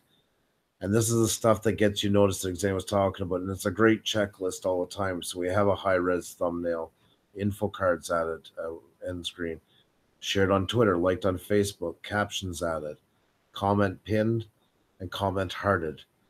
So that's why I was saying again, that's 2 birds with 1 stone. I always use this in here, so we always have a pinned comment. And once again, it's our social media links. So try to do all of that to all of your videos, and then see the difference be made in your suggested ones. Yep, that's right. So just a tidbit of thought or suggestion after watching that video. Oh, Geeks is here. We were just showing your video a minute ago. Were your ears burning? Oh, you got a psychic feeling that I was talking about, just didn't you? Senses. Just in time prepping. Hello. Hey, how are you? Urban Debate Tourist just passed Chicago and is in Ohio now. Did my geography went bad? Yeah, well, because Chicago. I got him out of Windy City. Oh yeah, because he went into Ohio, right? I know he's in Ohio with a load from Chicago. That's right. I thought. I had to think of what you said for a second because I thought you said Illinois at first. I was like, well, Chicago's in Illinois. That's why. Did anybody else hear Illinois? It's like one of those things that are circulating on net when different people hear two different versions of it. Did I say Illinois? Okay, let's have a straw poll. Who thinks Xenia should settle down? Which video? Yeah. This is usually where I have to put my hand on her leg because she's getting carried away. So I do that so she doesn't go too far. Sorry. Oh, good. Today we had Stop acting a little stern. Today we had the Donny Shaw show on. So if you missed him being on the show, after it uploads, go back and check it. It was really interesting, candid conversation. And here's the link if you haven't supported him yet. Hello, Camaro Time. Hey, how are you? In one breath. For another cup. That's right. Yeah. That's all she's missing right now. Now I need more coffee. Yeah. I don't know.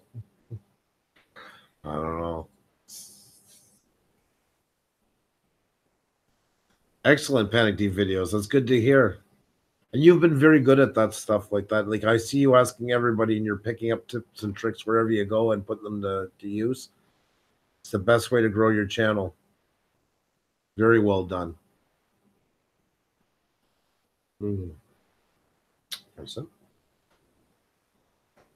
Pass the hooch. Also, by the way, I wanted to mention, I'm going into tech now, but I wanted to mention that there were always people asking about how to edit videos, and we were talking about video apps.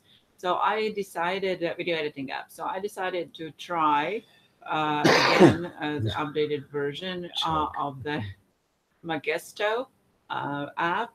And we'll give you an extensive review on it on Tuesday. But if you want to check it out, I tweeted out a video from it today. So you can check out how it looks like and if you like to use it or not. And then you can come back to us on Tuesday with your ideas if you liked it or not. See what Shauna wrote? Yes! Oh my God, you're the first one that noticed. By the way, the video on Twitter from Magesto app has something to do with exactly that, and nobody figured out. So, thank you. You are, yes, this is my new hair color. And so you are really the intuitive person, or much better, observant. Thank you. I forgot you died until she said it. That's just men. But thank you. Thank you so much. Did you lipstick it? Of course. Now you can look it. I don't think that's quite the way it works. I think you got the cart before the horse on that one. But anyways. There, I copy the link. Here, a link to my tweet. So check that out. There's a video. Yeah. I'll get right on it, Shauna. See, exactly. See? She read my mind. Yeah. Remember what I said about uteruses coming together? Yeah, I even wrote it yesterday. Care Bear something was. Can check that out. Yes, Andrew. Ohio is between Chicago. Yes, I know where it is. Jesus, I drove truck in there for years. Usually it's me who's geographically challenged. I knew. I thought you said.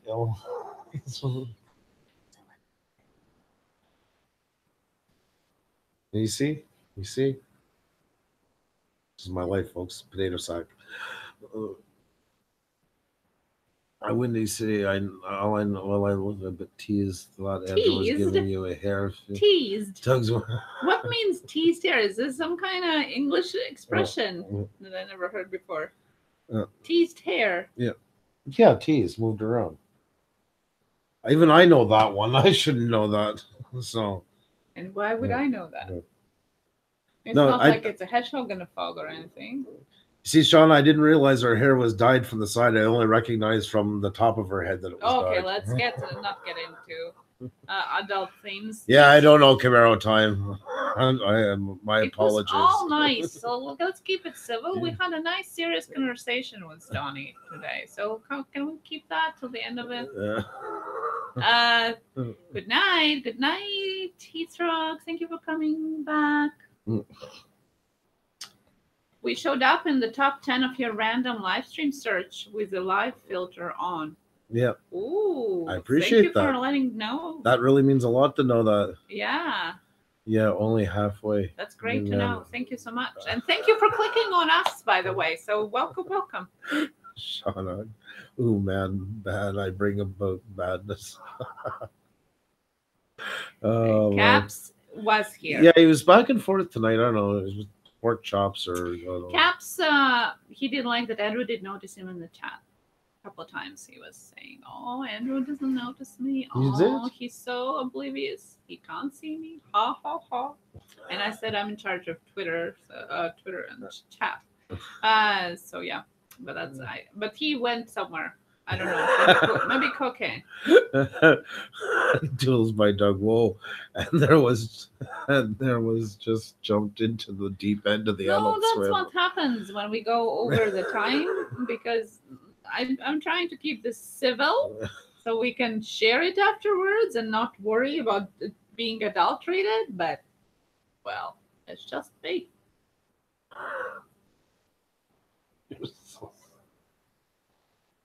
You're so out of your mind.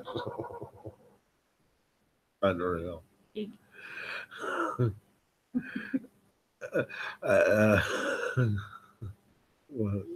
Pretty wife is showing her fiery personality. Yeah. Thank you. Fiery. Fury, okay. I see.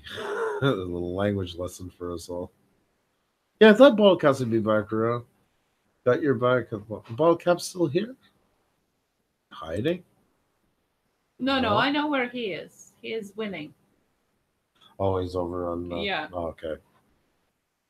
Yeah. That's where Polynesian Blogger was too. I see. Talking charades. Mm-hmm. Oh, okay, yes. My phone's changed. Charged. No.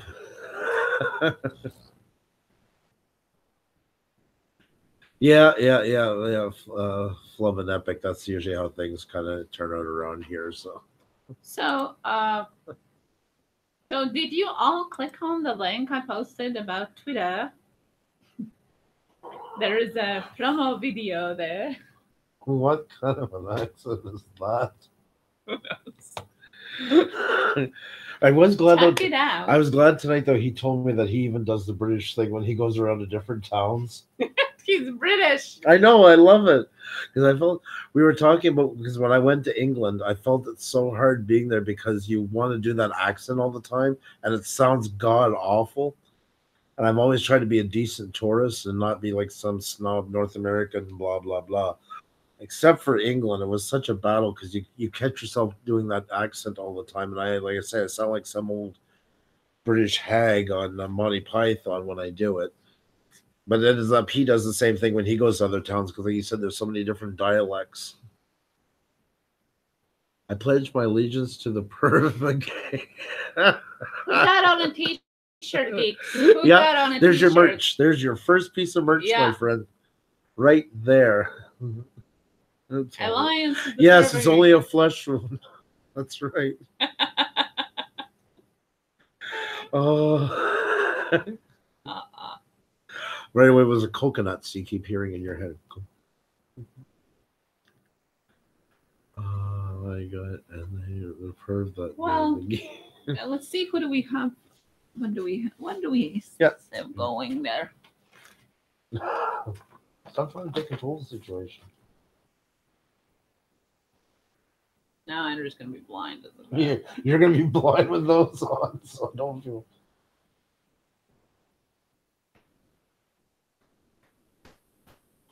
It's so pointless. Yeah, especially because I can't see. Well, yeah. Okay, so that makes two of us. Let's see. What do we have today?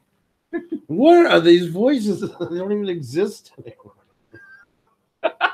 Christ, talk about Adult Swim. There, you got me swearing. I hope you're happy. So tomorrow we are gonna have a classic value on. Tomorrow we're gonna have Mr. Rob Hoffman on. He is in the middle of reconstruction now, or reconstruction, construction site of the house. And I'll be over here. He also is a piano player. He actually started playing music before he started talking. Really? So kind of like a wunderkind. I didn't even know that. There you go. See, I learned something. So a really nice man. Classical values, lots of music. Oh, I can't. I'm busy reading the blurs. And now we both see it very blurry. Yeah. So. Yeah. I would like to thank the white blobs for saying what they said, and the blue blobs really made a good point. I should find my other glasses, those the black frame ones for this, and do this every evening. She found these things in Latvia, and she turns into like instant Euro party nerd girl when she puts them on, and it's like, God, just. Well, this were my mom's. Yeah, I know, but you just take on a whole new alter ego when you put them on. She's like, Xenia's kind of light and bubbly, and then it's like all these poses and everything else, and pauses, and like, God. Well, that's how we're going to be doing the calendar reading. Yeah. All the rest of the time of our lives. So we're going to start the 51st one like that. Oh, dear God. Yeah. Well, anyways, guys, it's been a fun run. So, I need a cigarette. Thank you. Yeah. Let's see what you guys are talking about. Yeah. Jesus. Oh my God already. You apparently look stoned like a gravel road without your glasses. I agree.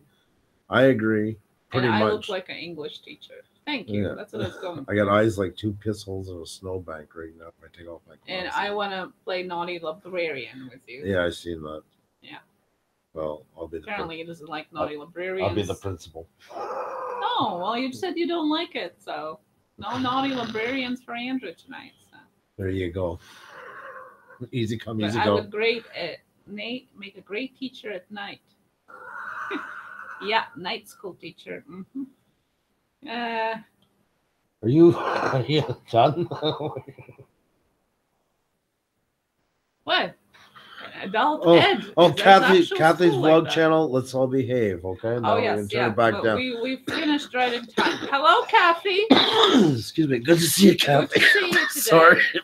Today is our 50th. Oh my God! Let's start Not at you, Kathy. I need coffee. Oh my God! It's actually interesting because when I put glasses on it, I thought about Kathy. I thought, oh, now I look like Kathy. Kathy looks nice with the glasses thing. She works. She does the librarian. See, you talk about you with the librarian look. Kathy's like rocking the librarian look. Well, I'm glad, and yes, I agree. Kathy does look like that. Mm-hmm. But thank you for the compliment. You're very welcome, Kathy. And you? Your support is always welcome. Gosh, didn't notice the color of my hair. The glasses look awful. What else? Stop it! You're scaring Irvin to pay tourist. Be good. No, I'm not scared. He loves me. Literally. Nice. But yeah, Kathy, this is our 50th stream, which is quite amazing. And you have been one of our guests, yes, which is even double amazing with your husband, Chris. So I don't hit the bong. I don't even do that stuff. It's called exhaustion. This is called Xenia effect. Don't need a bong. You just need me. I can't stop. God,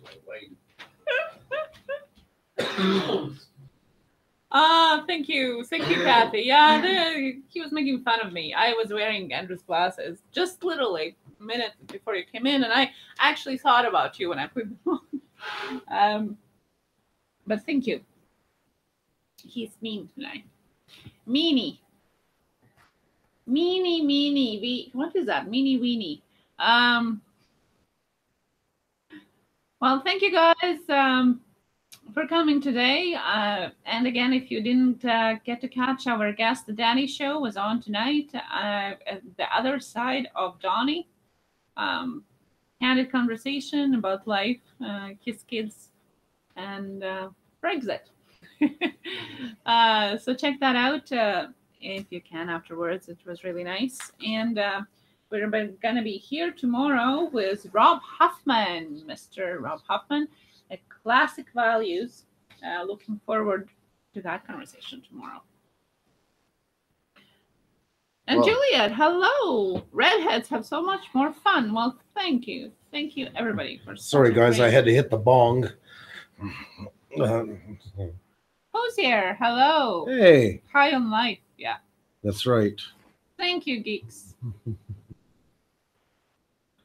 The 3 version of Donny, pretty much.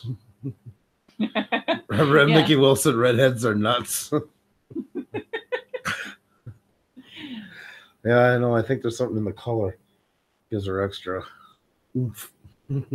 That's what I was going for. That's right. That's right. Yeah, he's back already, Armin. I was like, Kathy, I spell her name wrong all the time. I change it and can't ever remember. Oh, that's okay. Yeah, no, everybody has. I'm so used to it. Yeah. Ksenija, but that's pronounced. Yeah, this is my name. Yeah. Yeah, it was a really good conversation with Donny's show. If you haven't checked him out, check it. But in our live stream, he was the other side of him, like this more serious, very candid, very candid conversation. God, what is going on with the camera? I don't know. Tell you, it won't focus. There's something catching it. Humidity may be rising. Could Tomorrow is going to be plus 36. So. Yep, it's going to be one hot day. We're going to have like Miami. Well, yeah, pretty much Florida weather tomorrow. Hot and humid. Yeah, tomorrow. Taste of what's coming. Hopefully, it's supposed to be windy too. So hopefully by the evening, by the time of the live stream, it's going to calm down a bit because otherwise it's unbearable. Kathy, don't be too hard on yourself with that. It's. I have had so many versions of my name. Oh my God! Yes. One of our family friends calls me Sin. Yeah, they just. So. Well, that should bring out a lot of comments with the red hair and everything else and all that. No, just because I couldn't pronounce it. And there's been so many versions, and So. Polynesian vlogger Andrew, you're getting shafted. No. Never. She goes off, but I think we're still pretty traditional. Yeah. What year is it on our calendar in the house? 1956. That's right. We usually say 7, but I'll accept that. That's a good answer. Yeah, because now you're back. That's right. Nothing advanced. Slowly going back to. We just keep going. Oh my God. In Florida, we could call it weather. Yeah, but is it humid? I haven't been to Florida. Is it humid in Florida? It's humidity that bothers me, not the heat. Oh, Polynesian vlogger, you're awesome too. We get such a kick out of you guys. Yeah, it's easier. When I started photography, I was going by Xenia, like this version, just because it was easier to pronounce for people. But no, it's KS. Yeah, that's right, Kathy. We're supposed to be on the 27th, so. Yes. By the way, for those of you who don't know, on Sunday we're going to be guests on Corn Life's new show. Date with Brooke. Yep. Yeah. It's going to be fun. 7 p.m. Eastern. Usually Sundays we are not on our lives at all. Yep. So this time we're going to be guests. So definitely stay tuned for that and we'll have to go check it out. Yes. Yeah. Yeah, that's what I always say to Andrew, that a touch of gray looks very nice. I love it. I don't know. I'm way past a touch of. I appreciate the words, but yeah. So like a wine. Yeah, that's right. It doesn't age, like I said, never bothered me. That's one thing I got to say, and that's truthfully. Uh, I said that story before. My 40s have been some of the best years of my life. I was a wild wannabe rocker, so I don't remember much up until my first son was born, and then I stopped doing everything. And then I built a career and was amazing, but there was something big missing in my life. And then in my mid 30s, everything started turning around mid Xenia, and by the 40s, smaller than you expected.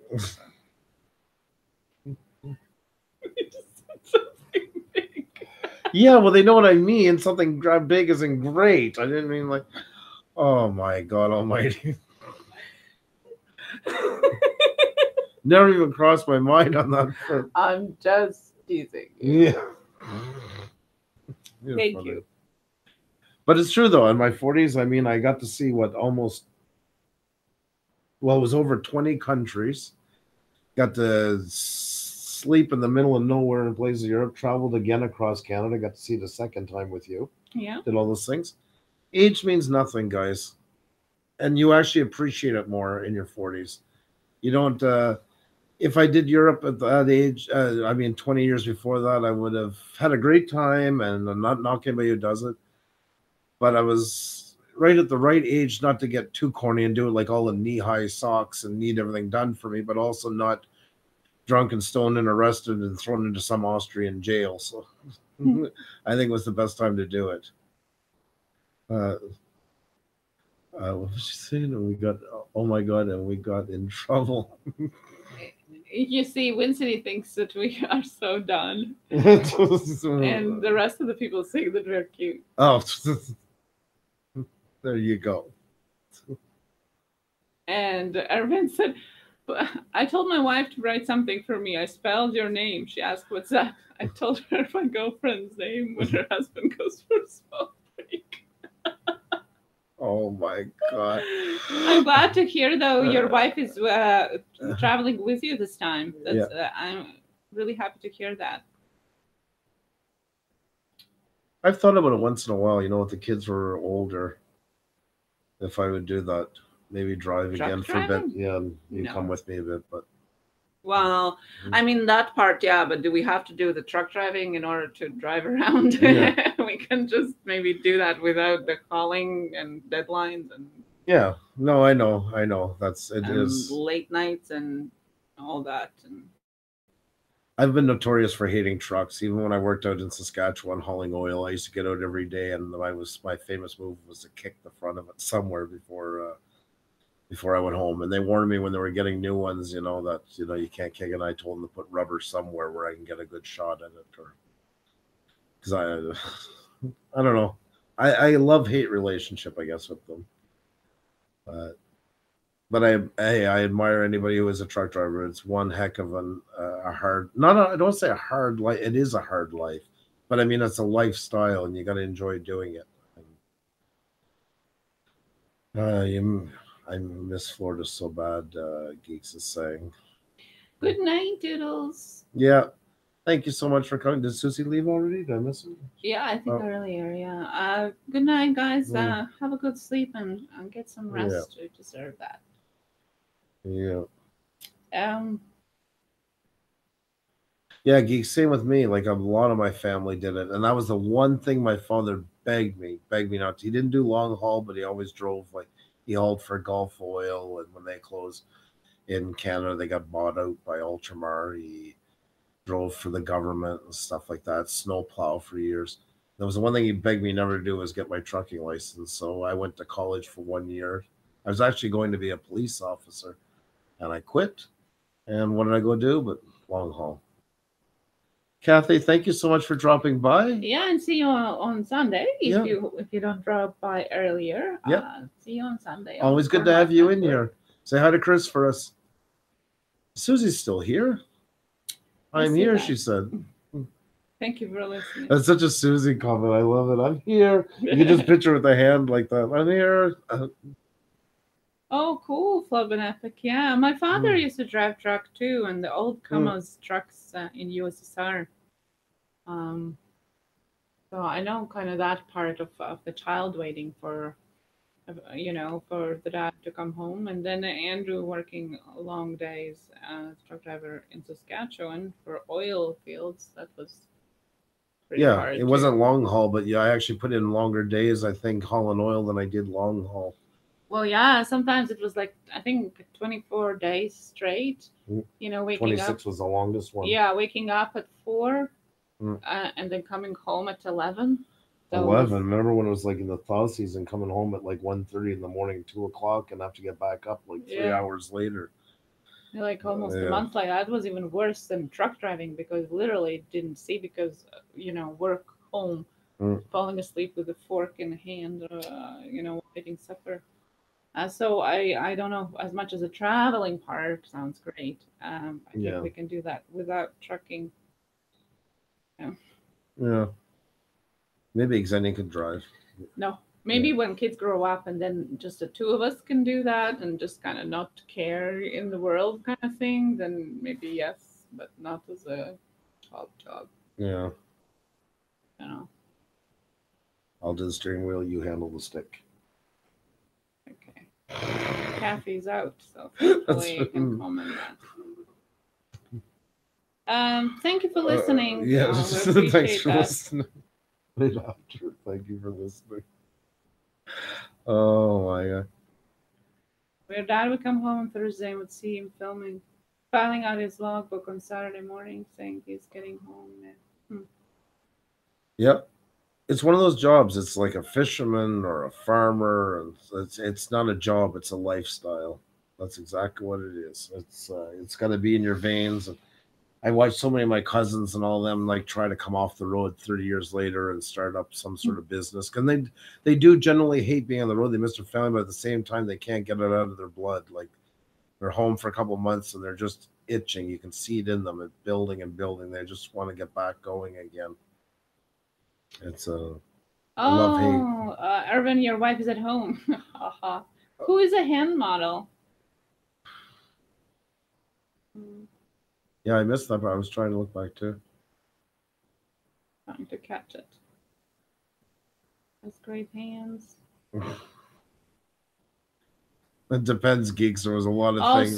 Susie was working doing a Palmolive commercial. Oh, really? No, that's Wind City doing his joke. Oh, okay. And then the conversation goes about her being a hand model. Well, it's like George from Seinfeld. Have you guys seen that episode? Oh, yeah. Well, she is like a hand model. She's hand model for sweets. That's right. Yeah. Did you see her newest video, by the way, about little Oreo bites?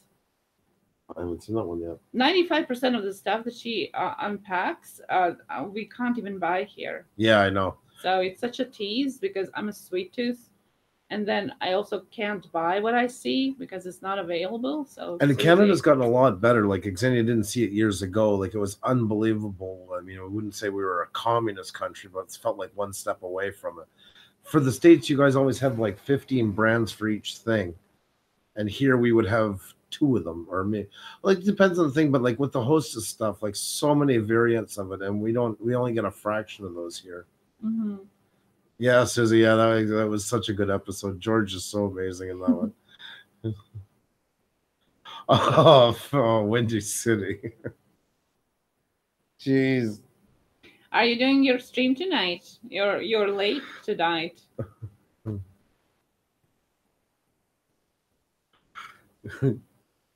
The Jergens hand lotion commercial. You're so funny. You gotta have another like comedy channel. I'm telling you, this is hilarious. You waited for Doug to leave before you wrote it. Irvin, you want me to do the idea that you sent me? Twitter, as I told you, everybody could see it. I actually tagged Susie in it and Doug. So I don't know. It's up to them. They can answer if they can do that or not. The abundance of anything, really, because when I went to States to Walmart, and it wasn't like the biggest city or anything. No, even. Plattsburgh, New York. Yeah. Yeah. I couldn't believe the amount of variety of cereal even. Yeah. And I mean, I couldn't believe the amount of variety of cereal here when I came to Canada. Like, you know, the whole aisle just cereal. The whole aisle, you know, half the aisle, different types of flours. Like, what? There's, you know, like I wasn't used to that because we don't have such a variety of different kinds. And then we went to States. I couldn't believe, like, especially like the baking section, the chocolate chips that we have here. We maybe have 3 varieties, you know.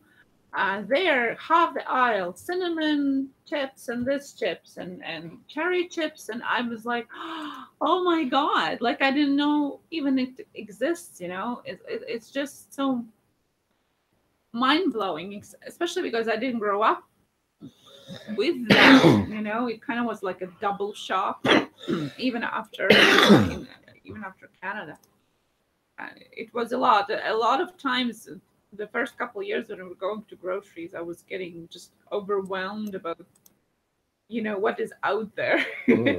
and interesting too, you know, checking it all out. And it's quite a Andrew said that he always he should have tried before I actually started living here, like just put me in a store and see what I would buy. Because people are used to buying certain brands when they live with them, but as a newcomer, you don't know them. So what would be that you would choose, you know? That's I don't know. I thought it would have been kind of cool just to see, like, you know, where just the instincts would go with, if it would be just for price or by packaging or. Yeah, you're showing now the unfortunate one. Why unfortunate? No, the one. Oh, the collapse. Yeah, no, but I was coming down. I was trying to get through to some that are. It's too many choices. Yeah, I guess. I mean, yeah, comparing to other countries, and maybe we don't need so many choices, but it's mind blowing that they are there.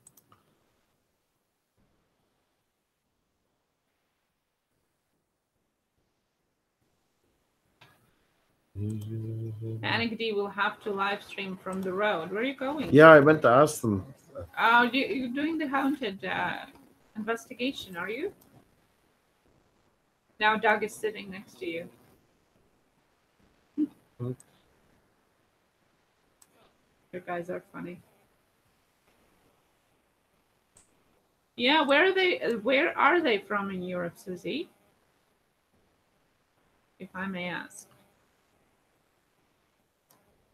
They do, and you know, the more I'm in northern Eastern Europe, so the more west you go, the more variety there is, but still, it's not comparable. Canada, and especially to States, it's just. This is the big river going into Riga, where Xenia is from. That's the capital of Latvia. Yeah, that's my hometown. He's playing Xbox. So, and we'll go to bed early means I will play Xbox. Nothing wrong with that. That's right. I can get a wind down. Yeah, Mickey Wilson, you're very self-sufficient in that. I love that. You know, I really think we should be eating more seasonal stuff. The Netherlands. Oh, cool. Love Netherlands. Beautiful, beautiful country. Have you ever been there yourself? Beautiful country. Love it. This is most of this here was bombed in World War II, like completely bombed to pieces, including this church. So it's not much left. So a lot of it was rebuilt. This is that house, the black kids.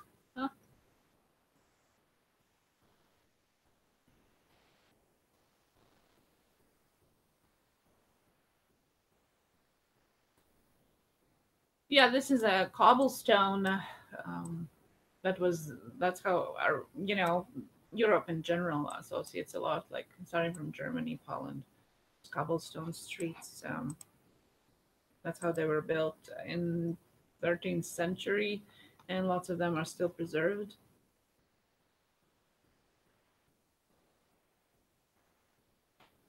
I'm just kind of clicking around to the core. Yeah, the oldest building that we got, I think, was from what was it, 12? Yeah, around the 1200s, 1250s or something like that. Yeah, I kind of 1260. I think there was an old building there, and it's still there. It's kind of made from clay, I would say. Like it's this weird textured. It looks like a building. It's still actually functioning building. There's a office inside and all that, but it was built in 13th century, and that's the oldest standing functional building that is there. But there are lots of old houses, lots of definitely haunted places, and castles. Rundal Castle has been long known about the white lady and black lady that comes visit. Comes visit the people that visit the Rundal's castle. I'm going to put you the link. You can check it out after.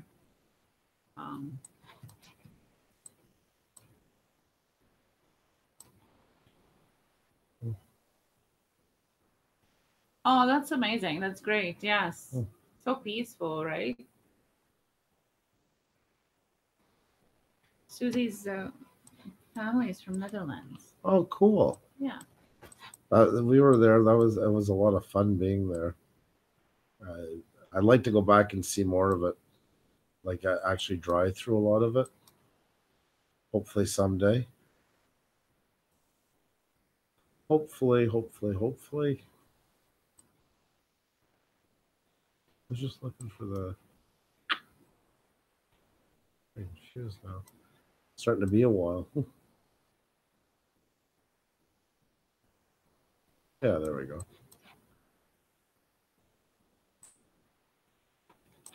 This is the mall we had to go to when I first went to Latvia.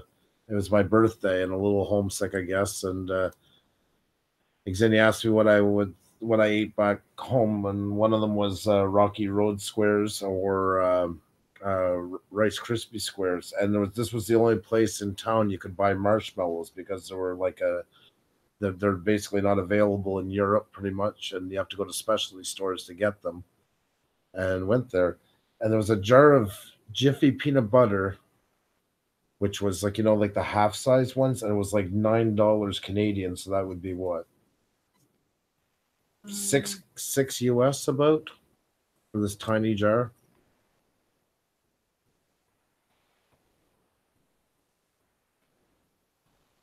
Geeks, I'm going to send you the link put in the chat.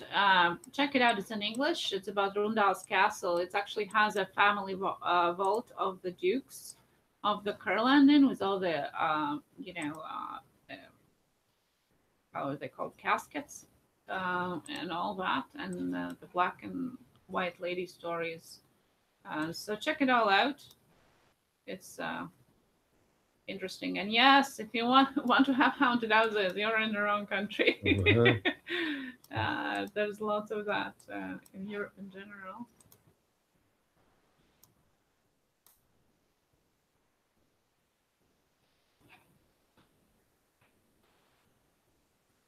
And Polynesian vlogger, be safe, please. There, I sent you the link to the history, but there's other links too where you can check that out. The castle is from 15th century. Thank you for sharing, Riga, by the way. Oh, it was fun. Yeah, I know I missed it.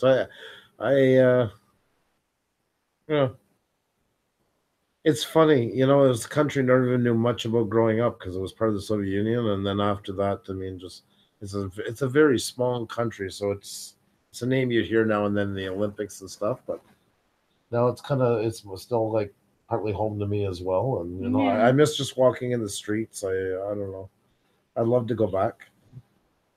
Yeah, it is interesting, and we talked about that yesterday with the hiking trails because she's from France. It is different to come back now. It doesn't feel like that. I think it sometimes feels more home to you than it does. Yes, yeah, the same as no, I get that. It's because I've always wanted to travel, so that's why I'm happy anytime I'm there. It's like because I'm already it's already a bonus just getting there. Yeah, yeah. I think it's common with expats, like in general, that it doesn't really feel like home anymore after a couple of years of not living there. So it's definitely double edged. But I'll always always nice warm memories about the places and mostly and stuff. So Oh, it is. Subscribe to my new channel. Okay, Reese. Okay. Oh God, I've seen this long How many handle. channels, honey, do you Yeah. have? Hmm. Rice. Wind Cities. Oh my God, Susie pulling Rice Krispie treats apart. Rated R. Oh. It's funny. Oh, you guys are funny. Well. I guess it's soon that time, eh, hon? Because kids will be up early. Yeah, this week has been really late. Yeah.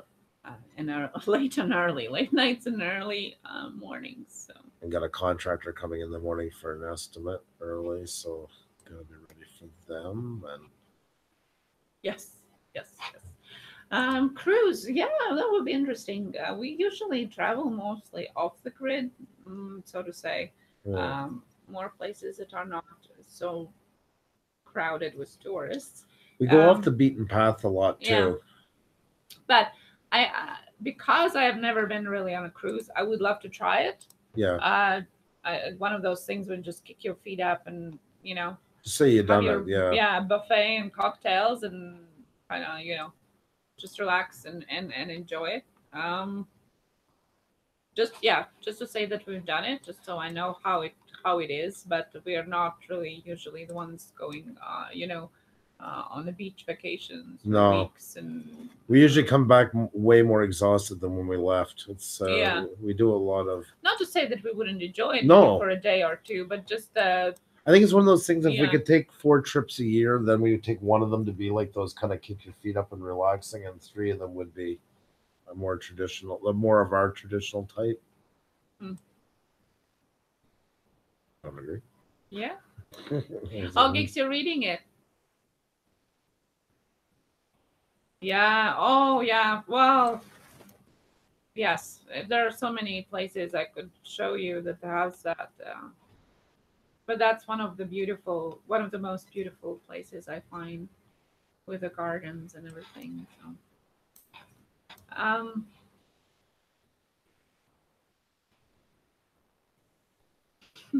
contractor is giving estimates on Andrew's 50 Shades. Yeah, that's right. 100%. 50 Shades of Pusa was yesterday. That's right.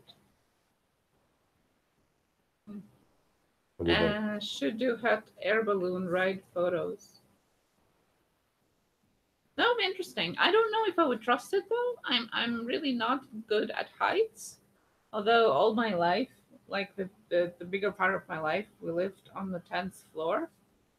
And that never scared me. Although every child that came on a date night was always terrified. Curiously terrified, which was also interesting. But it never scared me. But the heights in general, like in the phys ed, you have to go up the rope. That height was scaring me, not the 10th floor that I was like at. So I don't know how hot air balloon work with me, really. I'm not afraid of planes, but hot air balloons seem so flimsy. But so I don't know. I'm not saying no, but pictures would be great because of the height. It's not so high, so I would love, for picture's sake, for sure. It would be interesting. It's almost like being on a drone, like height of it.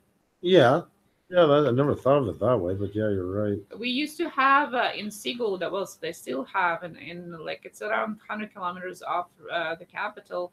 They have hot air balloon festival every year. There are hundreds of different balloons from all over the world in different shapes, and you can see them even from the capital because there's so many of them. So they go all around the area, and it's so beautiful. But I never been on one. I'm sitting here playing still on Google Maps. Good night, Wind City. I get addicted to this every time.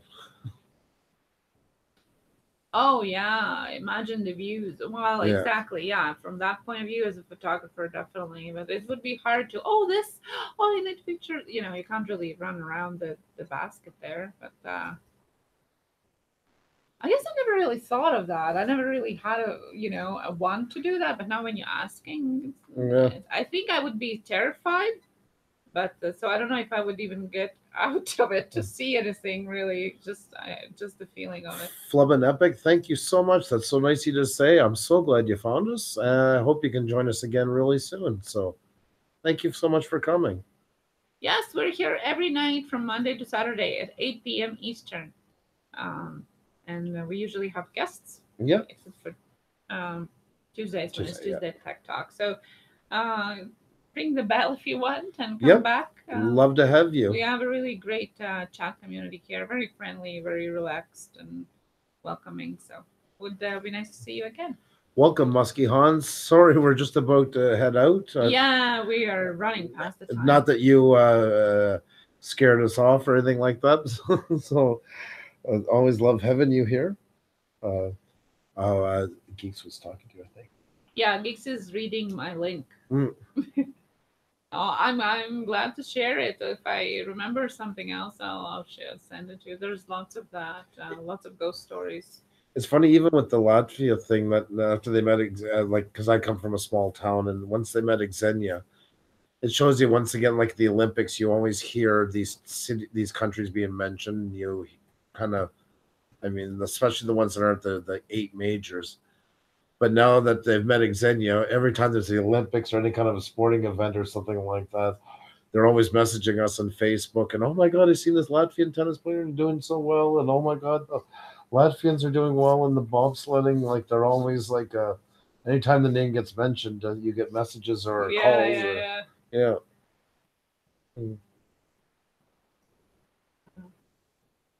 Well, guys, we better let you go, unfortunately, because it is going to be, like I say, an early morning in that. It's been so much fun hanging with you guys. You're such a pleasure.